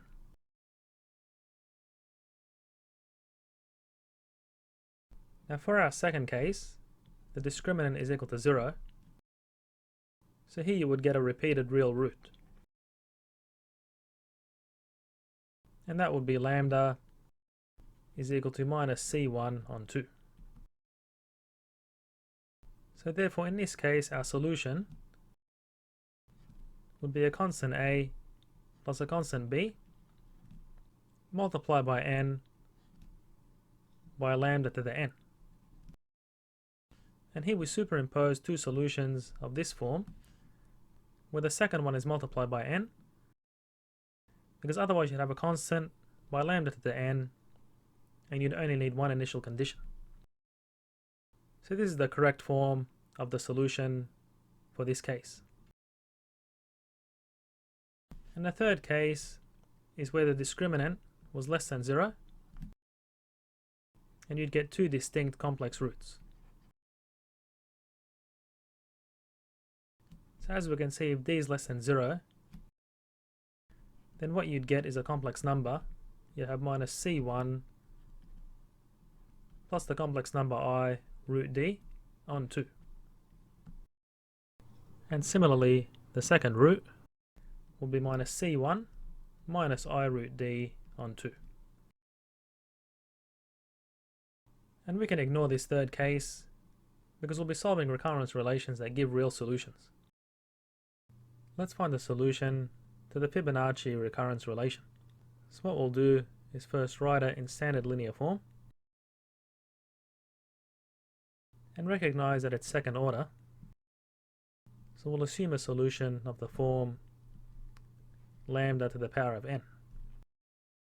And if we substitute this in our recurrence relation, we get lambda to the n minus lambda to the n minus 1 minus lambda to the n minus 2. And that's equal to 0. So from that, we can factor out lambda to the n minus 2.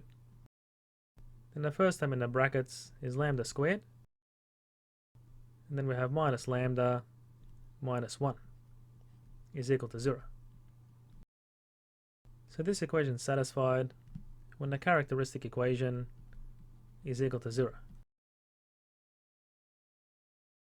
And if we solve this using the quadratic formula, we have lambda is minus 1 plus or minus the square root of minus 1 squared, which is 1, minus 4 by 1 by negative 1.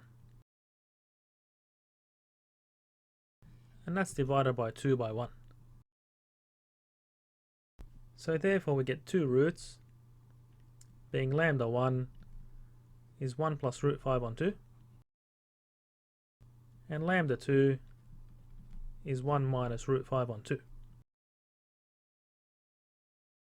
So our general solution is some constant by lambda 1 to the power of n plus another constant by lambda 2 to the n. And now we can apply our initial conditions. So we have S0 is equal to 1, and here S0 is a by this number to the power of 0 plus b by this number to the power of 0. So we get a plus b. And similarly S1 is equal to 1, so that's equal to a by 1 plus root 5 on 2 to the power of 1 plus b by 1 minus root 5 on 2 to the power of 1. And from this equation you get b is 1 minus a, which you can then substitute into this equation. And if you do a bit of algebra and solve for a, you'd get 1 plus root 5 on 2 root 5. And if you substitute this a into this equation, you'll obtain b, which will give you root 5 minus 1 on 2 root 5. And therefore this is our particular solution to the Fibonacci recurrence relation with the following values for constants a and b. Let's find the solution to the following second order recurrence relation. And again we start off by writing this in standard linear form. So we have Sn minus 4Sn minus 1 plus 4Sn minus 2 is equal to 0. And again we assume a solution of the form Sn is lambda to the n, and substituting this in our recurrence relation, we have lambda to the n minus 4 lambda to the n minus 1 plus 4 lambda to the n minus 2, and that's equal to 0. And then we factor out lambda to the n minus 2, so we have lambda squared minus 4 lambda plus 4 is equal to 0. And therefore for an arbitrary lambda, the characteristic equation must be equal to 0 for this equation to be satisfied. And we can factorize this as lambda minus 2 squared, and that's equal to 0. So therefore lambda is equal to 2, and we have a repeated real root. So for this case, the general solution is a constant a plus a constant b multiplied by n by lambda, which is 2, to the power of n. And now we can apply our initial conditions. So S0 is equal to 3 gives a plus b by 0 by 2 to the 0. So that's 0, 2 to the 0 is 1, so this gives the constant a is equal to 3. And our second initial condition, S1 equals 2, gives a plus b by 1 multiplied by 2 to the power of 1. So dividing through by 2, we get 1 is a plus b. And then if we substitute a equals 3, we get b is equal to negative 2. And therefore our particular solution is 3 minus 2n multiplied by 2 to the power of n. And you can check that this is valid by substituting it into our original recurrence relation to verify that this equation is satisfied. Let's look at a method of solution for second order non-homogeneous recurrence relations with constant coefficients. So the solution to this recurrence relation is a superposition of the homogeneous solution plus the particular solution. And recall that the homogeneous solution was some constant by lambda 1 to the n plus another constant by the second real root to the power of n. And for this case, for example, we have distinct real roots. Now to obtain a particular solution, we use the method of undetermined coefficients. So using this table, we assume a solution of the form to the function g of n. So for example, if g of n was 2n plus 1, then g of n has the following form, and we can assume a solution of the form an plus b.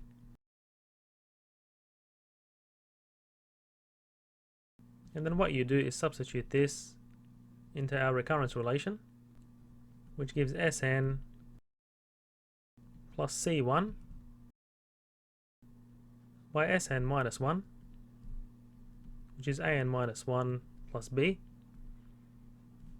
and plus C2 multiplied by Sn minus 2, which is An minus 2 plus b. So what you do is expand and simplify this left-hand side of the equation, and then you equate it to the right-hand side, which is 2n plus 1, and you're effectively equating the coefficients of n,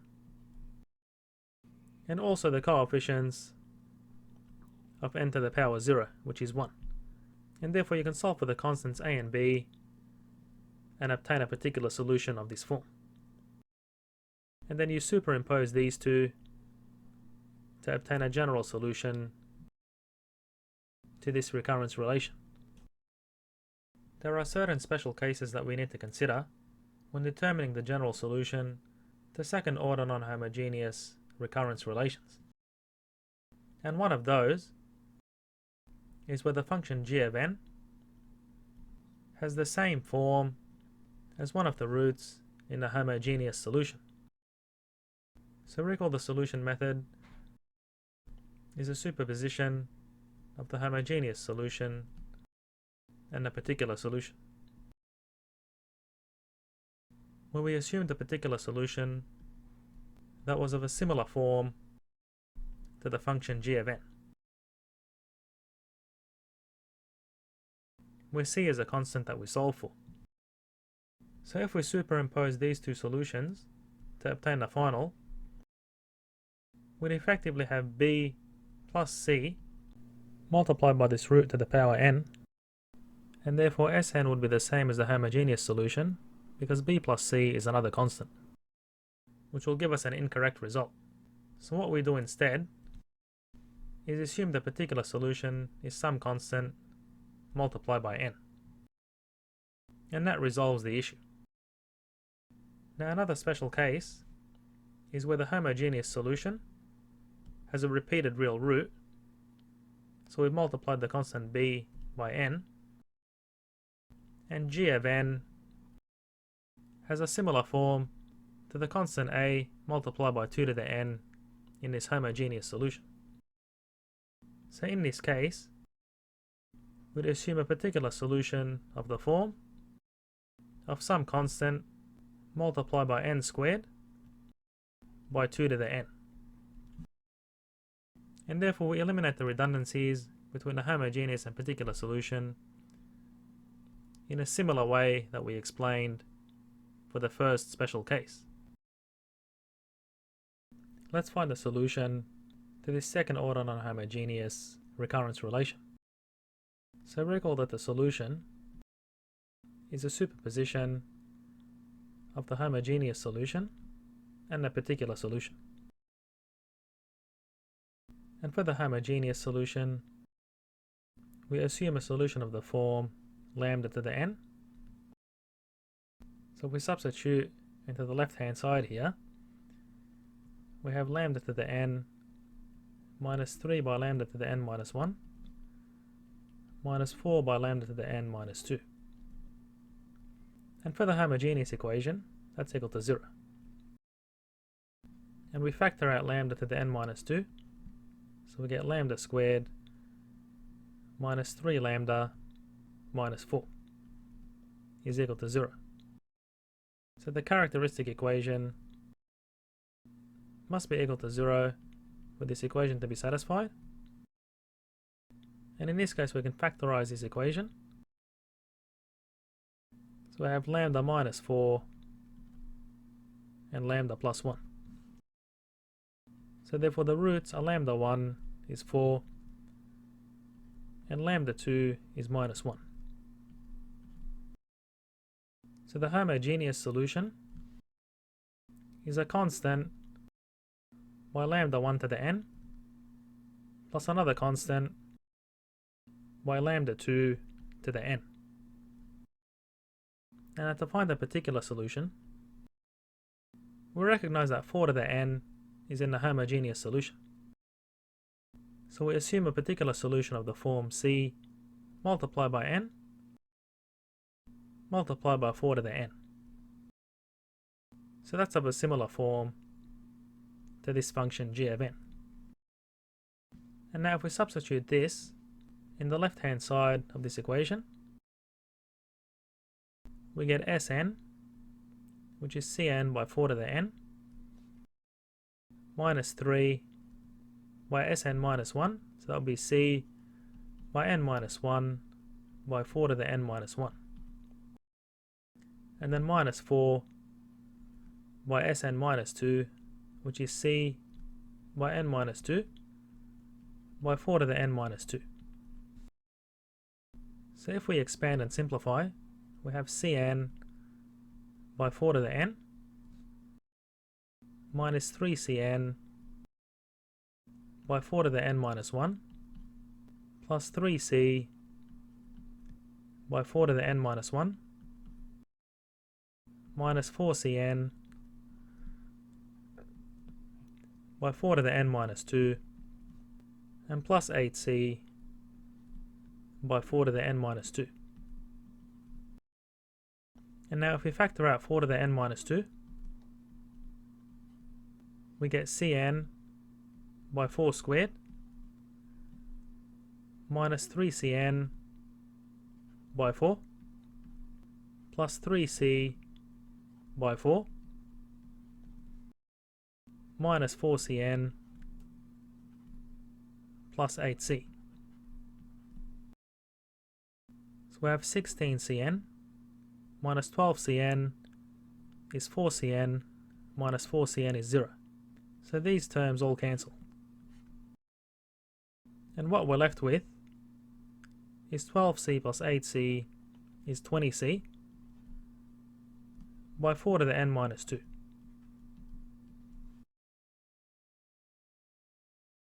And we equate this left hand side of the equation with the right hand side of this recurrence relation.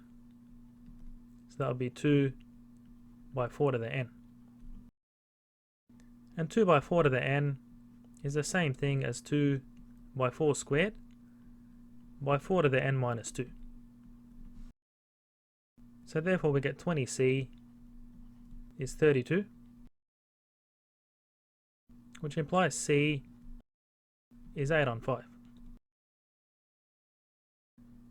So this here is our particular solution. And now superimposing the homogeneous and particular solution, we get the general solution to this recurrence relation.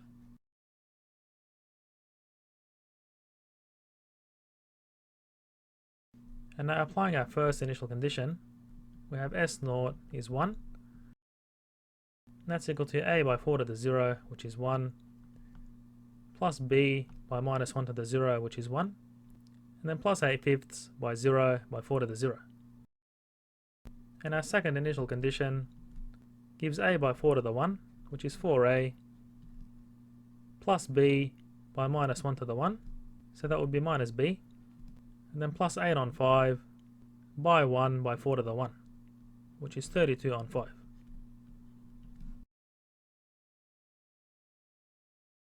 And now adding these equations together, you get 2 is 5a, and b minus b is 0, then you have plus 32/5. And 2 is the same thing as 10/5, so 10 minus 32 is minus 22 on 5, is equal to 5a, and therefore a is minus 22 on 25. And substituting for a in this equation, we get 1 is equal to minus 22 on 25, plus b, and 1 is 25 on 25. So therefore b is 47 on 25. And therefore we have the particular solution as we found these specific constants. Let's find the solution to this second order non-homogeneous recurrence relation. So using the method of superposition, the solution is a superposition of the homogeneous solution plus the particular solution. And for the homogeneous solution, we assume a solution of the form lambda to the n, which we substitute into the left-hand side of this recurrence relation. So we have lambda to the n minus 4 lambda to the n minus 1 plus 4 by lambda to the n minus 2. And that's equal to 0. And again we factor out lambda to the n minus 2. So we have lambda squared minus 4 lambda plus 4 is equal to 0. So for this equation to be satisfied, the characteristic equation must be equal to 0. And we can factorize it as lambda minus 2 squared. So therefore lambda is equal to 2. So this is a repeated real root. So therefore we can write a homogeneous solution as some constant a plus a constant b by n by lambda to the power of n. And for the particular solution, we can see that 2 to the power of n appears in the homogeneous solution. So we assume a solution that has the same form as this function, but we multiply the constant by n squared, and that's multiplied by 2 to the n. And now if we substitute this in the left hand side of the recurrence relation, we get the left hand side is Sn, which is Cn squared by 2 to the n, minus 4 by Sn minus 1, which is C by n minus 1 squared, by 2 to the n minus 1, and then plus 4 by Sn minus 2, which is C by n minus 2 squared, by 2 to the n minus 2. And now if we factor out 2 to the n minus 2, we get Cn squared by 2 squared minus 4c multiplied by 2 to the power of 1 by n minus 1 squared, and plus 4c by n minus 2 squared. And now we can expand the terms in the brackets. So we have 4c n squared, then minus 8c by n squared, and minus 8c by minus 2n is plus 16cn. And then minus 8c by 1 is minus 8c. And then we have 4cn squared minus 4n by 4c, which is minus 16cn, and plus 4 by 4 is 16c. And therefore we have 4cn squared minus 8cn squared plus 4cn squared all cancel, and 16cn minus 16cn cancels. So we're left with minus 8c plus 16c is 8c by 2 to the n minus 2. And we equate this with the right hand side, which is 3 by 2 to the n, which is the same thing as 3 by 2 squared by 2 to the n minus 2. So therefore we have 8c is equal to 3 by 2 squared, which implies c is 3 on 2. And that's our particular solution. So therefore our solution Sn is a superposition of the homogeneous solution, which is a plus bn by 2 to the n plus the particular solution, which is 3 on 2 n squared by 2 to the n. And now we can apply our initial condition S0. So that will be a plus b by 0 by 2 to the 0 is 1. And this term is 0. So therefore a is equal to 1. And if we apply our second initial condition, S1 is equal to 1, so that would give a plus b by 1 by 2 to the 1 plus 3 on 2 by 1 squared by 2 to the 1. So that gives 1 is 2a plus 2b plus 3. And if you substitute a equals 1,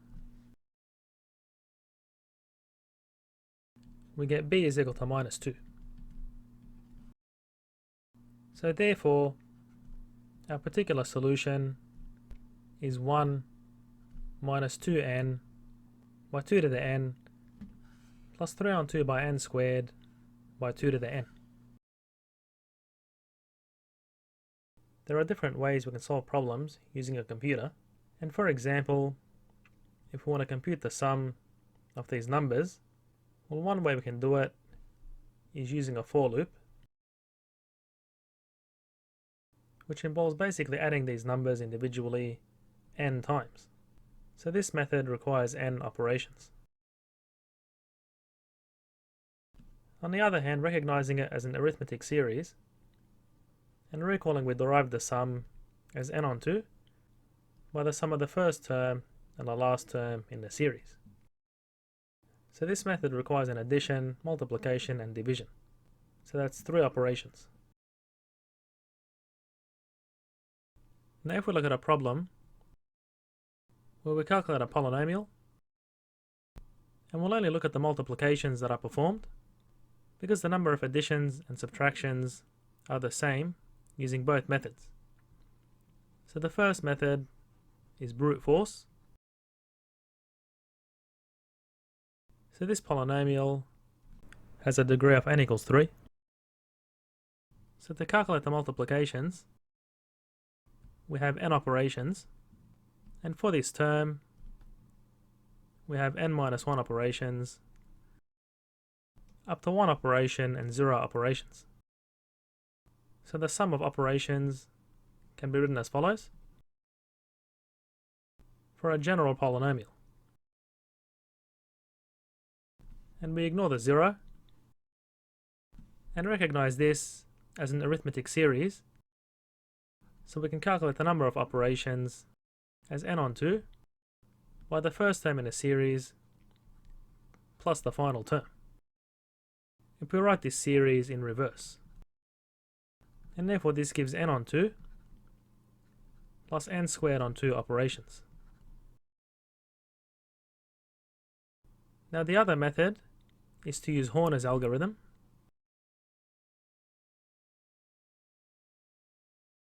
So here we have one multiplication, another multiplication, and 3 multiplications. So therefore, using Horner's algorithm, we have n operations. So Horner's algorithm is a lot more efficient than using brute force. And another example is searching the numbers in an array, and we'll look for the worst case scenario where we're trying to find the number 12, which is the final number in the array.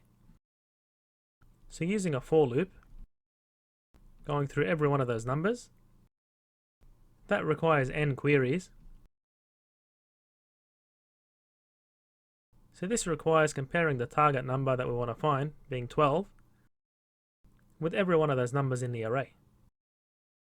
And the other method is a binary search, which we'll look at in more detail later on. But the basic idea is that after each iteration, the list of numbers that are compared with the target after each iteration keep being cut in half. So basically in the first iteration, we have a list of n numbers, and after the next iteration, we have a list of n on 2 numbers to compare against, and then n on 4, and so on. So the binary search algorithm requires log n queries. And it becomes a lot more efficient when the number of items in the array, being 8 in this case, become much larger.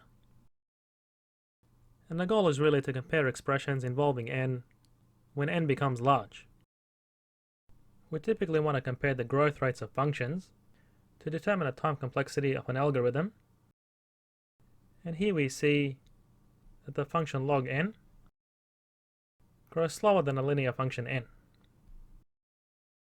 So we say that log n is of the order of n, or O(n). And similarly, n grows slower than n log n.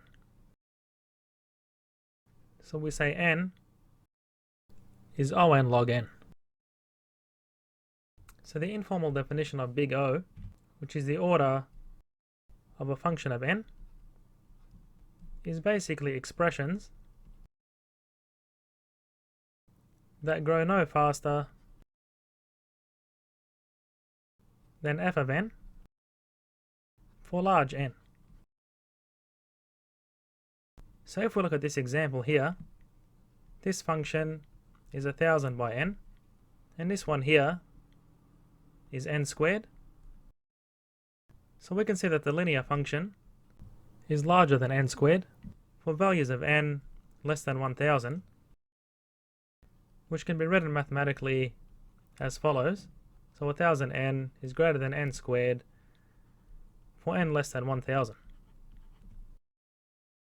And n squared is at least as large as 1000n for n greater than or equal to 1000. Let's compare the growth rates of logarithms with other functions. So here we see the exponential function 2 to the power of n grows a lot faster than a linear function n, which grows a lot faster than log n for large values of n. And note that in computers, we imply that the base of the log is 2. And here are some examples. 2 to the power of 0 is 1, 2 to the 1 is 2, and so on. So noting that the log function is the inverse of the exponential function. So for example, we have 2 squared is equal to 4, And if we take the log of both sides, so we have log 2 squared is log 4. And applying the rules for logarithms on the left hand side, we get 2 log 2 is equal to log 4, and log base 2 of 2 is 1. So we obtain log 4 is equal to 2. And we can say that log 1 is 0 because log 1 is the same thing as log of 2 to the power of 0, which is 0 log 2 by the rules of logarithms, which is 0 by 1 or 0. And similarly, log 2 is 1. And from the graph here, we can see that log n increases as n increases. And also 1 is less than or equal to log n for n greater than or equal to 2. So remember that log base 2 of 2 is 1, and that's going to keep increasing, so log n is always larger than 1 for n greater than or equal to 2. And therefore we can conclude that log n is always less than or equal to n for all n greater than or equal to 1. And you can see that from this table here, that log n grows a lot slower than n, starting from n equals 1. Here are the typical growth rates that we encounter when determining the time complexity of algorithms. So as we've seen, we have log n, linear growth, growth of the order n log n, order n squared, exponential growth, and factorial growth. So the basic inequalities involve the powers. So we have 1 is less than or equal to n, which is less than or equal to n squared, and so on, for all the natural numbers. And we also have inequalities for the logarithms. So as we've seen in a previous video, 1 is less than or equal to log n, which is less than or equal to n for all n greater than or equal to 2. So if we combine these inequalities, we get 1 is less than or equal to log n, and that's less than or equal to n, and that's thereby less than or equal to n multiplied by log n, which is less than or equal to n squared, and that's less than or equal to n squared by log n, and so on. And using this inequality, an example is log n is on squared, but log n is also order n. So when determining the time complexity of an algorithm, we typically want a closed upper bound and not overestimate the complexity of the algorithm. Now another example is n is on squared, and n is also on. And that's because of the equal sign in the inequality. So we know that n is less than or equal to n for all n. And when we have expressions involving multiple functions, so for example 3 plus 4n plus 7n log n plus n squared log n, well, the order of this function is on squared log n, where we take the fastest growing term.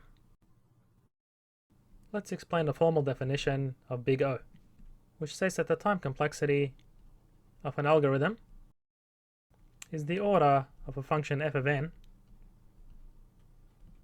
if there are positive constants c and n naught such that t of n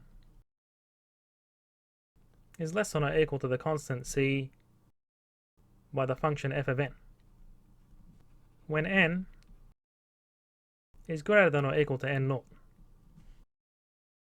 So the idea is to establish a relative order among functions and also compare the relative rates of growth. Because two functions can be smaller than each other only at certain points. So as an example, let's compare this function 1000n to this quadratic function n squared. So although the linear function 1000n is larger than a quadratic function for small values of n, so specifically n less than 1000, we can see that n squared grows at a faster rate. So using the big O definition, there's some point n naught where c multiplied by f of n is at least as large as t of n. And for example, where c is 1 and n naught is 1000, so this inequality where t of n is 1000n is less than or equal to 1 by f of n holds. So we say that 1000n is order n squared or on squared. And note that there's other constants where this inequality holds. So for example, when c equals 100 and n naught is equal to 10. Let's use the formal definition of big O to show that the orders of these functions are correct. So remember, the big O definition is the time complexity of an algorithm is order f of n if there exists positive constants c and n naught such that t is less than or equal to the constant c by f of n when n is greater than or equal to n naught. So in this first example, our function t is n and f of n is n squared. So a good constant to choose is c is equal to 1. And we can thereby also choose a positive constant n naught being equal to 1. And therefore this inequality holds when n is greater than or equal to n naught, which is 1. But we can also see it's satisfied for all n. But we consider positive values when predicting the growth of an algorithm. Now for this next example, t of n is 2n and f of n is n. So we can choose the constant c being equal to 2, and therefore we can find a positive constant n naught being equal to 1 where this inequality holds. So the inequality holds when n is greater than or equal to 1, and again also for all n. Now for this example, t of n is 4 and f of n is n. So if we choose a constant c equal to 1, then we can see that n naught is equal to 4. So the inequality holds for all n greater than or equal to 4. Now we could have also chosen c is 4 and n naught is equal to 1. So therefore the inequality would hold for all n greater than or equal to 1. And this is useful because we want to predict the order of the algorithm when n gets very large. Show that this function is order n squared log n. So to do that, we need to show that the following inequality holds, where t of n is less than or equal to c by f of n for all n greater than or equal to n naught, where c and n naught are positive constants. So we can break this up into the following inequalities.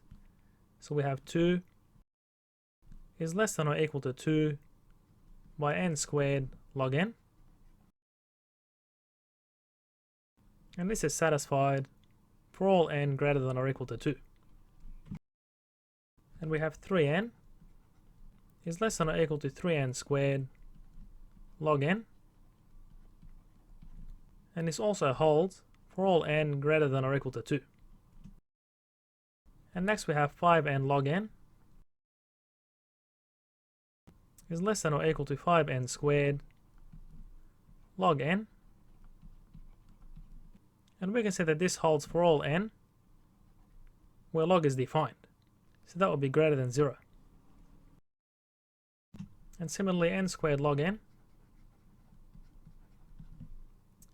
is less than or equal to n squared log n for n greater than 0. So if we add these together, on the left hand side we get 2 plus 3n plus 5n log n plus n squared log n. And on the right hand side we have 2 plus 3 is 5, plus 5 is 10, plus 1 is 11, n squared log n. And this equation holds for n greater than or equal to 2. So effectively, if we compare this with our big O notation, we have this function is t of n, and this function is f of n. So the constant c is equal to 11. So generally, we replace each term by a multiple of the fastest growing term, being n squared log n. We can use a triangle inequality to refine big O calculations, and this basically states that the shortest distance between 2 points is a straight line. So the length of edge C is always less than or equal to the length of edge A plus the length of edge B. And here is a triangle inequality where geometrically we're determining the distances between points or the length of the triangle edges. So we take the absolute values to make the comparison. And we can generalize a triangle inequality. So if we have the absolute value of A plus B plus C, that's less than or equal to the absolute value of A and B plus the absolute value of C. And continuing on, that's less than or equal to the absolute value of A plus the absolute value of B plus the absolute value of C. And now we can use the triangle inequality to show that the following function is On squared. So we start off with the absolute value of the function, and by the triangle inequality, that's less than or equal to the sum of the absolute values of each separate term.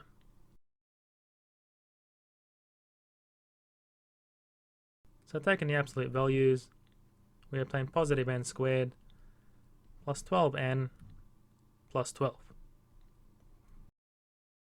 And we know that this is less than or equal to n squared plus 12n squared plus 12n squared, which is equal to 25n squared. And by the big O definition, we have the function of n is less than or equal to some constant c by f of n. So in this case, f of n is n squared, c is 25, and t of n is our function. And if we quickly write this expression over here, we can see that this holds for n greater than or equal to n naught, where we can take n naught equal to 1. So we conclude that the function is On squared. Consider the function we looked at earlier, and we take the absolute value of our function t of n over here to be consistent with algorithms, which has positive values for f of n for all values of n. So we have t of n is less than or equal to some constant by the bounding function in our big O inequality. Now as n becomes large, we can see the left hand side is much smaller than the right hand side of the inequality. So therefore we can get a better and better approximation to the order of the function, considering large values of n, by reducing the value of c. So for example, we have c is 25 with this orange curve, and c equals 10, and c equals 1. So the value n naught that satisfies the big O inequality keeps increasing. So for example, we have n naught is greater than or equal to 7 for this big O inequality to be satisfied. And you get a bounding function that's still larger than t of n as n gets larger. So therefore we never say t of n is O25n squared. We ignore this constant because when we look at algorithms, we determine the order using larger values of n. So therefore we simply say the function is On squared and ignore the constant. Let's cover a method where we can systematically obtain a large value of n naught for a small constant c. And recalling in the big O inequality, we had c times f of n on the right hand side. But typically when we look at algorithms, c is equal to 1. So we basically break up the terms in the function t of n and divide f of n on the right hand side by the number of terms in the time complexity function, and then we check that each term in the function satisfies these inequalities with 1 on r by f of n on the right hand side, and thereby obtain a value of n naught for each case, and take the largest one, which is best illustrated in an example. So here we're showing t of n is less than or equal to n log n, or On log n. So therefore the number of terms is 2. So we divide the right hand side by 2. So we have 1/2 n log n.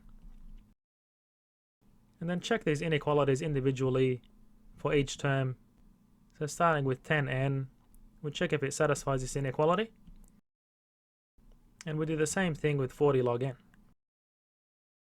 So that's less than or equal to 1/2 by n log n. And then doing some algebra, so in the first case we multiply through by 2 and then divide through by n. So we get 20 is less than or equal to log n. And for the second case, we multiply by 2 and divide through by log n. So that gives 80 is less than or equal to n. So if we take 2 to the power of both sides of this expression, that further gives 2 to the power of 20 is less than or equal to n. So taking the larger of the two, an n value that's greater or equal to 2 to the power of 20, where we use c equals 1, satisfies this inequality. Show that this function is On log n with c equals 4. Well, we can take the absolute value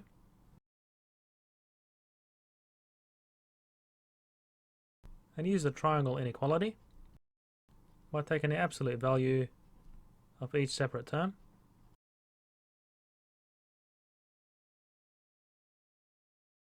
So we can write these all as positive terms.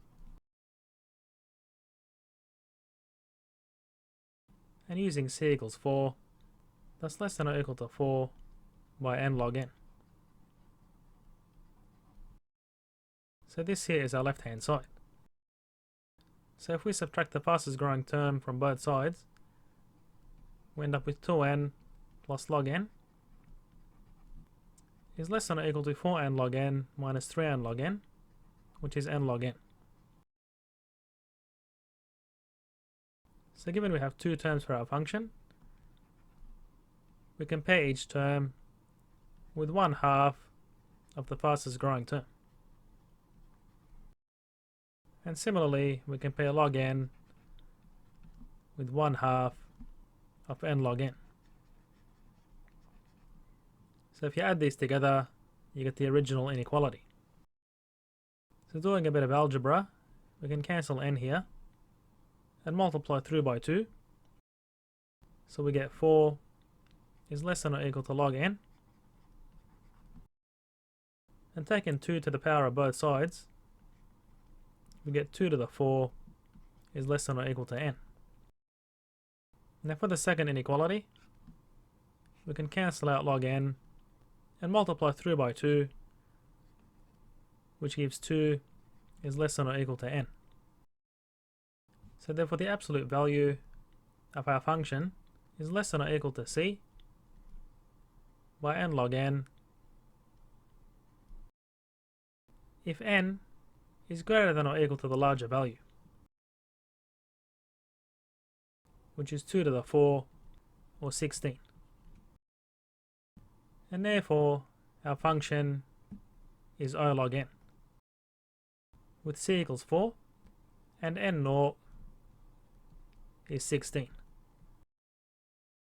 Today we'll look at the bubble sort algorithm, which sorts an array of numbers. So we have a while loop for each pass, and initially the swapped flag is set to true, and in the first pass it's set to false, and then a for loop iterates through the numbers in the array. So in the first iteration, I equals 2, the number at index 2 in the array is compared to the previous number in the array. And because 5 is greater than 4, then these numbers get swapped. And the swapped flag is set to true. And then in the next iteration, the number at index 3 gets compared with the previous number, and 5 is greater than 3, so these numbers get swapped. And this keeps going on until I is equal to n, which is 5 in the first pass. So effectively, 4 comparisons are made in the first pass, and we can see that 4 swaps also occurred.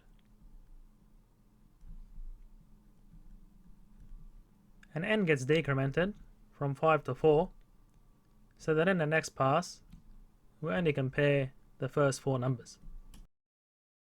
And note that the next pass occurs because a number was swapped in the previous pass. Otherwise the algorithm would end. So starting off with the list that we obtained from the first pass, and then following the same process, you'll get 3 comparisons and 3 swaps. And then in the third pass, the first 3 numbers are compared, so you'd get 2 comparisons and 2 swaps. And then in the next pass, you'd get 1 comparison and 1 swap. And in the next pass, you'll get no comparison and 0 swaps, so the algorithm terminates. And here we looked at the worst case, where the numbers were given in reverse order.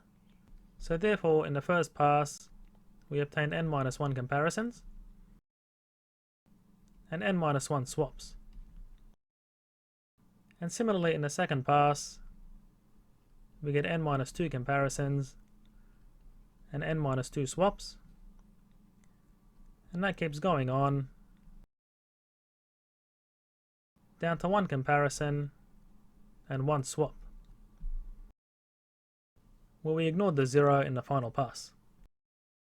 And if you look at a normal case, you won't get as many swaps. So we use the comparisons to determine the order of the algorithm. So therefore, the number of comparisons is n-1 plus n-2, and so on, plus 2 plus 1. And this is an arithmetic series which has a sum being the number of terms on 2 multiplied by the value of the first term and the last term. So for our bubble sort arithmetic series, we have n-1 terms on 2, And the first term is n minus 1, plus the final term, which is 1. And these cancel, so we obtain n by n minus 1 on 2 comparisons.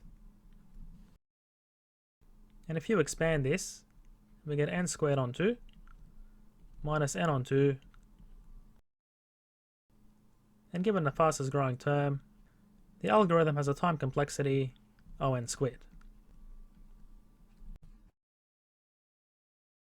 For the bubble sort algorithm, we obtain the following relation relating the number of items in the array to the number of comparisons. And this can also be written backwards. So the number of comparisons is 1 plus 2 and so on to n minus 2 and up to n minus 1. And this is now consistent with the iterative or bottom-up approach. So when n equals 1, we have 0 comparisons, and when n equals 2, we have 1 comparison, and when n equals 3, we have 1 plus 2 comparisons, and so on. And therefore Bn minus 1 is equal to 1 plus 2 up to n minus 2.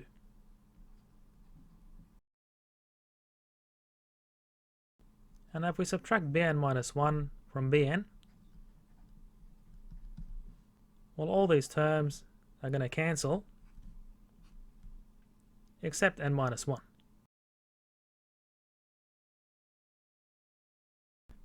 And that gives a first order non-homogeneous recurrence relation. And we can solve this by superimposing the homogeneous solution and the particular solution. And the homogeneous solution is a constant by 1 to the power of n. So recall that Bn minus 1 is equal to 0, and therefore Bn is always equal to Bn minus 1. And 1 to the n is 1. And for the particular solution, we use the method of undetermined coefficients, which has a similar form to the function on the right. So what we have is a constant by n plus another constant. But because this constant part of the solution has the same form as that of the homogeneous equation, then we just multiply this by n. And now we can substitute this into our recurrence relation. So Bn is Cn squared plus Dn minus Bn minus 1, which is Cn minus 1 squared minus Dn minus 1. And that's the left hand side. And if we expand this, we have Cn squared plus Dn minus Cn squared minus 2Cn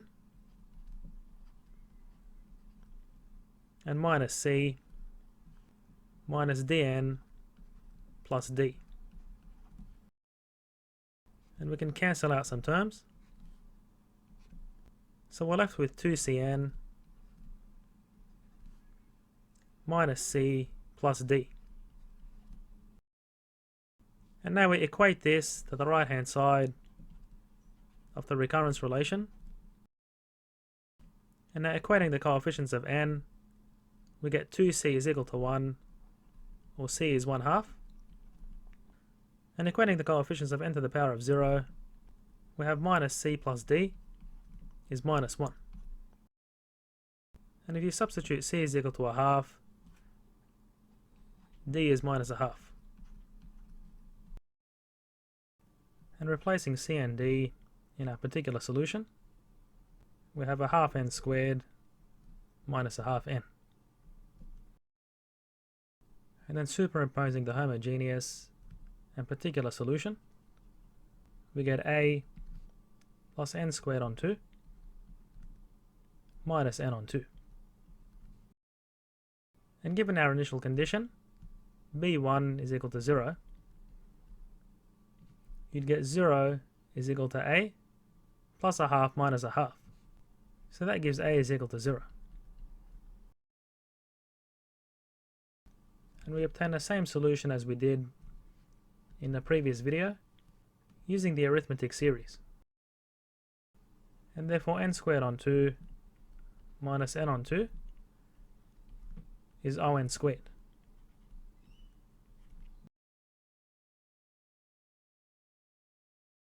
So even though we had a nested loop where the number of items that get compared get reduced, the bubble sort algorithm is still on squared. Today we'll analyze the merge sort algorithm using big O. And given an array of numbers that need to be sorted, see here we have the number of elements being 8. This array gets recursively broken up into arrays that are half the length. And that keeps going on until we reach a stopping condition where we have separate arrays with one element in them. And then next comes the merge operation. And to analyze the merge operation, we'll start with a couple of examples to see how it works and determine the worst case. So given two already sorted lists, the merge operation starts by comparing the first elements, and 1 is less than 5, so 1 gets placed in the merged array. And the iterator shifts to the right in the first array. And then 2 gets compared with 5, and 2 is less than 5, so 2 gets placed in the merged array, and the iterator shifts to the right. And then 3 gets compared with 5, and 3 gets placed in the merged array. And again the iterator shifts to the right, and then 4 gets compared with 5, and 4 is less than 5, so that gets placed in the merged array, and we run out of elements in the first array to compare. And therefore the next step in the merge algorithm is to place the remaining elements in the merged array. So where all the numbers in the first array are smaller than those in the second array, we required 4 comparisons. Now consider this case where we have 1, 3, 5, 7 and 2, 4, 6, 8 in the two sorted arrays. So again we compare the first elements, and 1 is less than 2, so it gets placed in the merged array, and the iterator shifts to the right, and then 3 gets compared with 2, and 2 is less than 3, so 2 gets placed in a merged array, and the iterator shifts to the right in the second array. And now 3 gets compared with 4, so 3 is less than 4, and therefore the iterator shifts in the left array.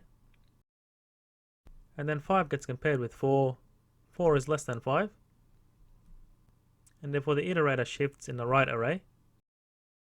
And 5 gets compared with 6, 5 is less than 6, so the iterator shifts to the final element.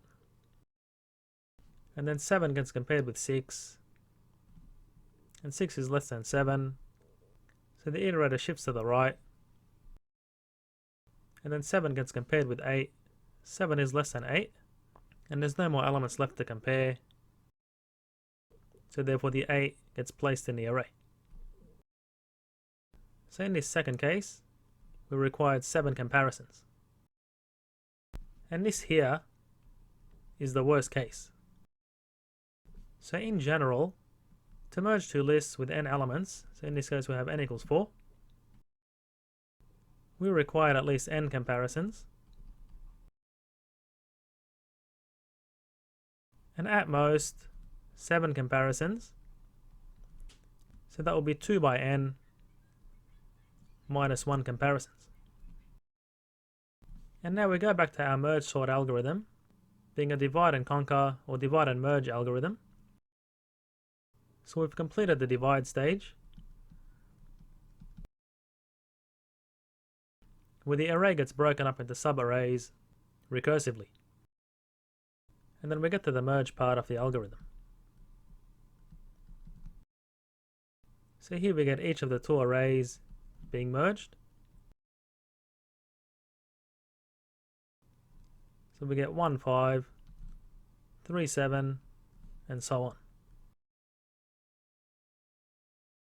So what we got is 4 merges, which is 2 squared, multiplied by 1 comparison, required for each merge. So noting our merge algorithm here. And then these subarrays get merged. So what we get is 1, 3, 5, 7, and 2, 4, 6, 8. And this is done using the merge algorithm which we just covered. So as we saw in the worst case, we required 2n minus 1 comparisons. So here we had 2 merge operations and 2n minus 1 comparisons. So that would be 3 comparisons for each, given the length of each subarray is 2. So 2 by 2 minus 1 in the worst case. And then finally, we merge these two arrays in the final array. So we get 1, 2, 3, 4, 5, 6, 7, 8. So what we got is 1 merge, which is 2 to the 0, and the number of comparisons is 2n minus 1. So 2 by 4 is 8, minus 1 is 7 comparisons. So generally, to write our recurrence relation, we have m and the subscript is 2 to the k, and 2 to the k is equal to the number of elements. So in other words, in this case, k is equal to 3. And this is the total number of comparisons. So first we have 2 to the power of k minus 1 gives 2. By 1 comparison, and then plus 2 to the k minus 2 by 3 comparisons, and then plus 2 to the k minus 3 by 7 comparisons. And in general, this keeps going on and on until we obtain one merge operation, multiply by 2 to the power of k, which is 8 in this case, minus 1 is 7 comparisons. And we'll add another term in, so what we have here is previously 2 merges, and multiply by 2 to the k minus 1 minus 1 comparison. So in this case that would be 2 squared minus 1. And therefore m with subscript 2 to the power of k minus 1 is equal to 2 to the k minus 2 by 1 plus 2 to the k minus 3 by 3 and plus 2 to the k minus 4 by 7 and so on, and then plus 2 by 2 to the k minus 2 minus 1, and finally we have 1 by 2 to the k minus 1 minus 1. And now if we multiply this second sum by 2, we get 2 by 2 to the k minus 2, which gives k to the minus 1. Then 2 to the power of 1 by 2 to the k minus 3 gives k to the minus 2, and so on. And this term here becomes 2 by 2, which is 4. And this one here becomes 1 by 2. And now if we have m subscript 2 to the k minus 2m subscript 2 to the k minus 1, well, this cancels with this cancels with this, and this term cancels with this, and finally this term cancels with this one, and this one here will cancel with the previous one. And what we're left with is 1 by 2 to the k minus 1. And now we can solve this recurrence relation.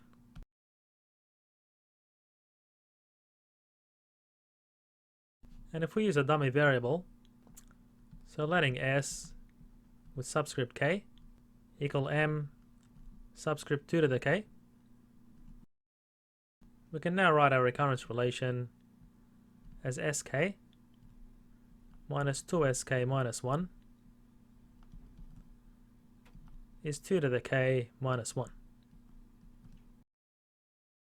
And our initial condition in this case would be s0, which is m subscript 2 to the 0, which is m1, and that's equal to 0. Because when k is 0, we have an array with a length of 1, and you can't split that array further, so you thereby have 0 comparisons. And we can say that this is a first order non-homogeneous recurrence relation. So the homogeneous solution is simply some constant multiplied by this constant raised to the power k. And for the particular solution, we choose a similar form to this function g of n. So we have a constant by k by 2 to the k, because this 2 to the k appears in the homogeneous solution, and we thereby multiply by k, and plus another constant.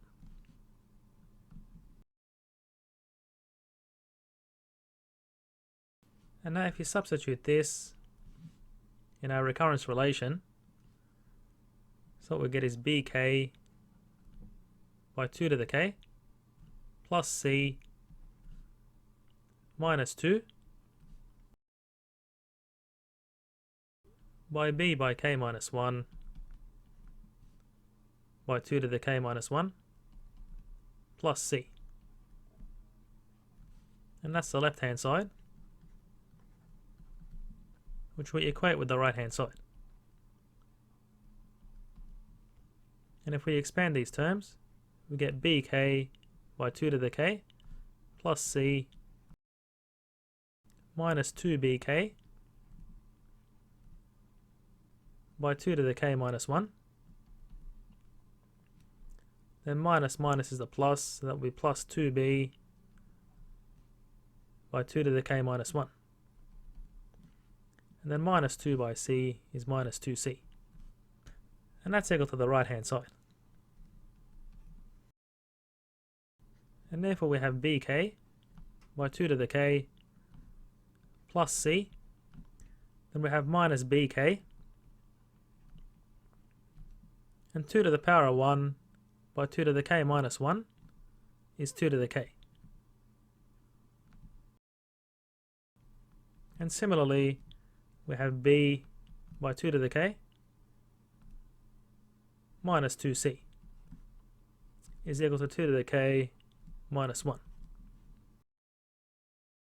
So these two terms cancel, and we're left with b by 2 to the k plus c minus 2c is equal to 2 to the k minus 1. So if we equate coefficients, we see that b is equal to 1 and c is also equal to 1.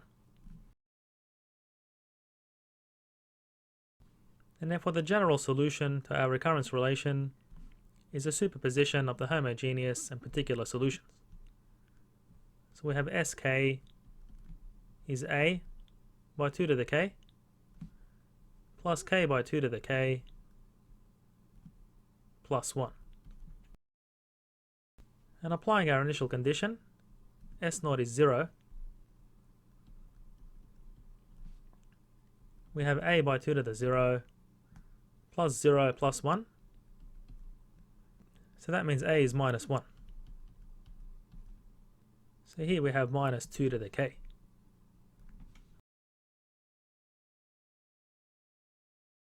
And remember that sk was m subscript 2 to the k. So therefore we can write sk as m subscript 2 to the k.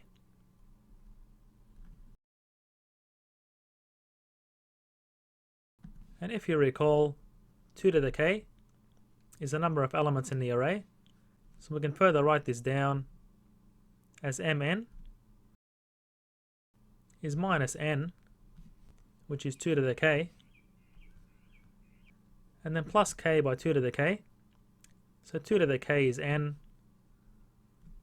and k, which you can obtain by taking the log of both sides. So you'd get k is log n plus 1.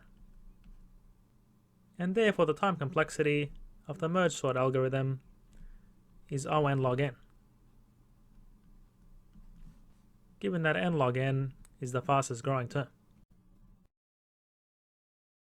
The binary search algorithm is very fast in finding a number in a sorted array, and it keeps recursively cutting this array in half until the number is found.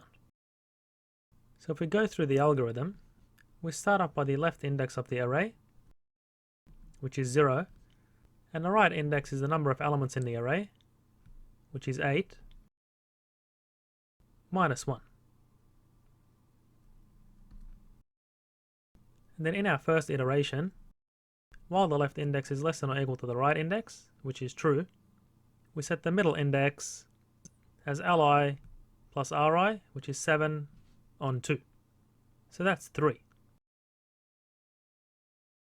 And then if the array element at the middle index is less than or equal to the search key, which in the worst case will take us 11,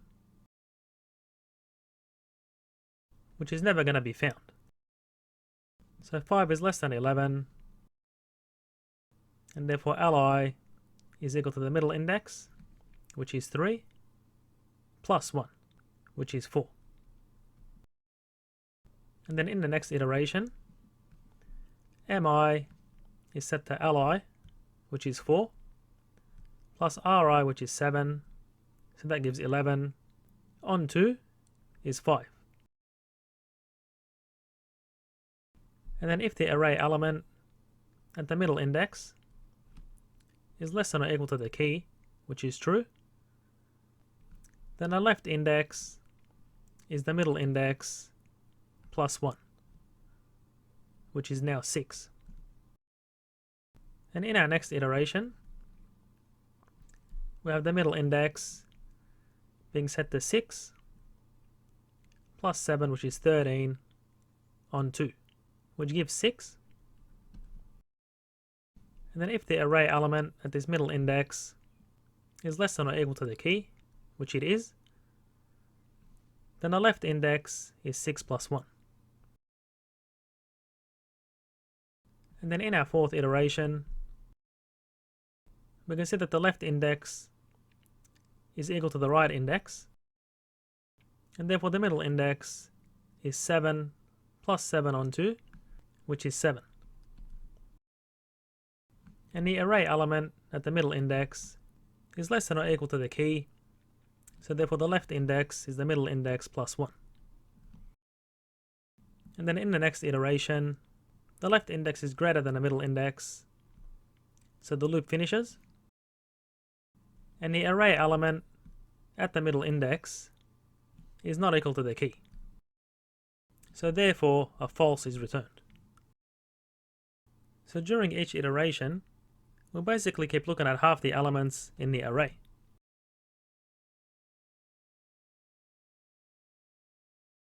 So in the first iteration, we look at half the elements, and dividing this by 2 again, we look at a quarter of the elements, and so on. And during each iteration, we make one comparison. So when the stopping condition was reached, we have n on 2 to the 4, which is less than 1. And using the stopping condition, we can relate the number of comparisons that occurred with the number of elements in the array. So the general case would be n on 2 to the k, where k is the number of comparisons, and it's less than 1 when the stopping condition was reached. And in the previous iteration, we had n on 2 to the k minus 1, and that's thereby greater than or equal to 1. So in this case, 8 on 8 is 1. And therefore we can combine these inequalities. So 1 is less than or equal to n on 2 to the k minus 1. And now if we invert the terms, we get 2 to the k on n, and thereby flip the inequality. And it's greater than or equal to 2 to the k minus 1 on n. And if we multiply through by n, we get 2 to the k is greater than n, is greater than or equal to 2 to the k minus 1. And now if we take the log base 2 of all these terms, we get the log base 2 of 2 to the k is greater than the log base 2 of n, and that's greater than or equal to the log base 2 of 2 to the k minus 1. And using the rules for logarithms, we get k by log base 2 of 2, which is 1, and that's greater than log n, which is greater than or equal to k minus 1 by log base 2 of 2. Using our rules for logarithms again. And now if we add 1 to all these terms, we get the following inequality. So log base n plus 1, and that's greater than or equal to k. So effectively log n plus 1 is greater than or equal to k, and k is greater than log n.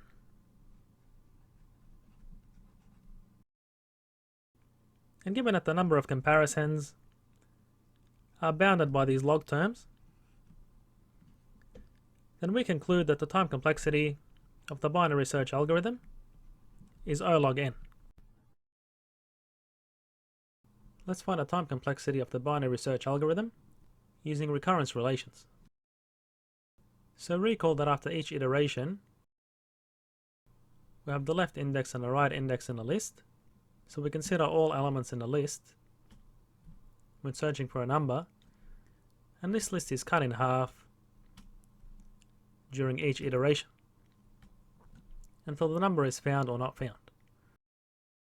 So we had n elements in the list, which is n on 1, and then after the first iteration we cut the list in half and keep cutting it in half in the next iterations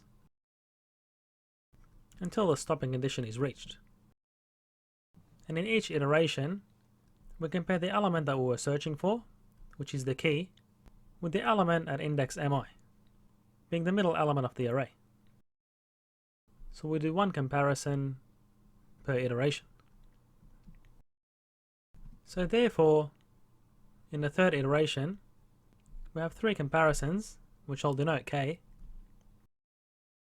And if we take 2 to the power of k, we get the number of elements in the array.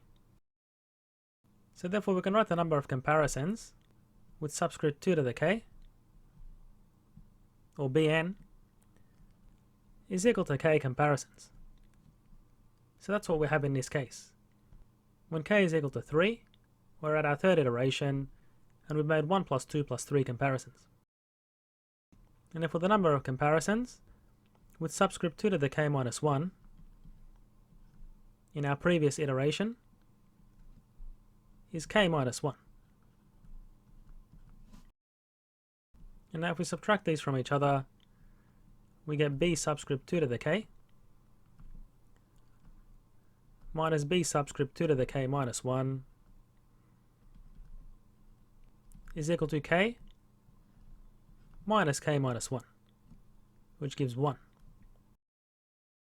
And now if we use a dummy variable, setting sk to be equal to b subscript 2 to the k,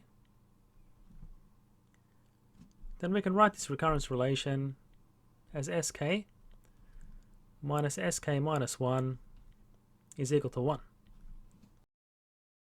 And this is a first order non-homogeneous recurrence relation with constant coefficients. So therefore, the solution is a superposition of the homogeneous solution, which in this case is a constant a, and a particular solution. And a particular solution takes the form of the function on the right hand side, which is a constant. And because this solution has the same form as the homogeneous solution, we just multiply it by k. And now setting the left hand side of the recurrence relation to be this particular solution, we have sk is bk, and the minus sk minus 1, which is bk minus 1. And that's equal to the right hand side, which is 1. So bk cancels, and we're left with b is equal to 1. So therefore, combining the homogeneous and particular solution, we obtain sk is the constant a plus b, which is 1, multiplied by k. Now to obtain our initial condition, when k is 0, which is this case where we haven't made any comparisons so far.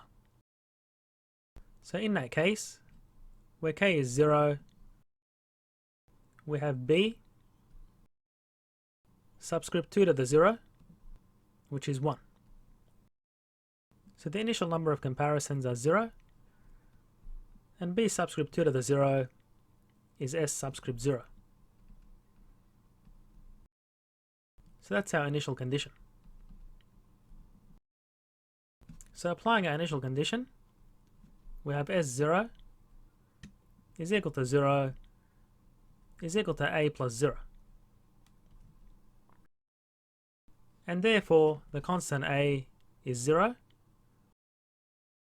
and our solution is sk is equal to k. And recalling that sk is b subscript 2 to the k, so that gives b subscript 2 to the k is equal to k.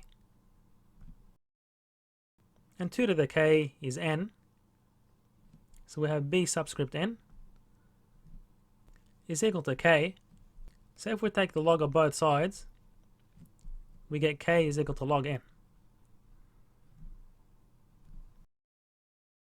And therefore the time complexity of the binary search algorithm is O log n.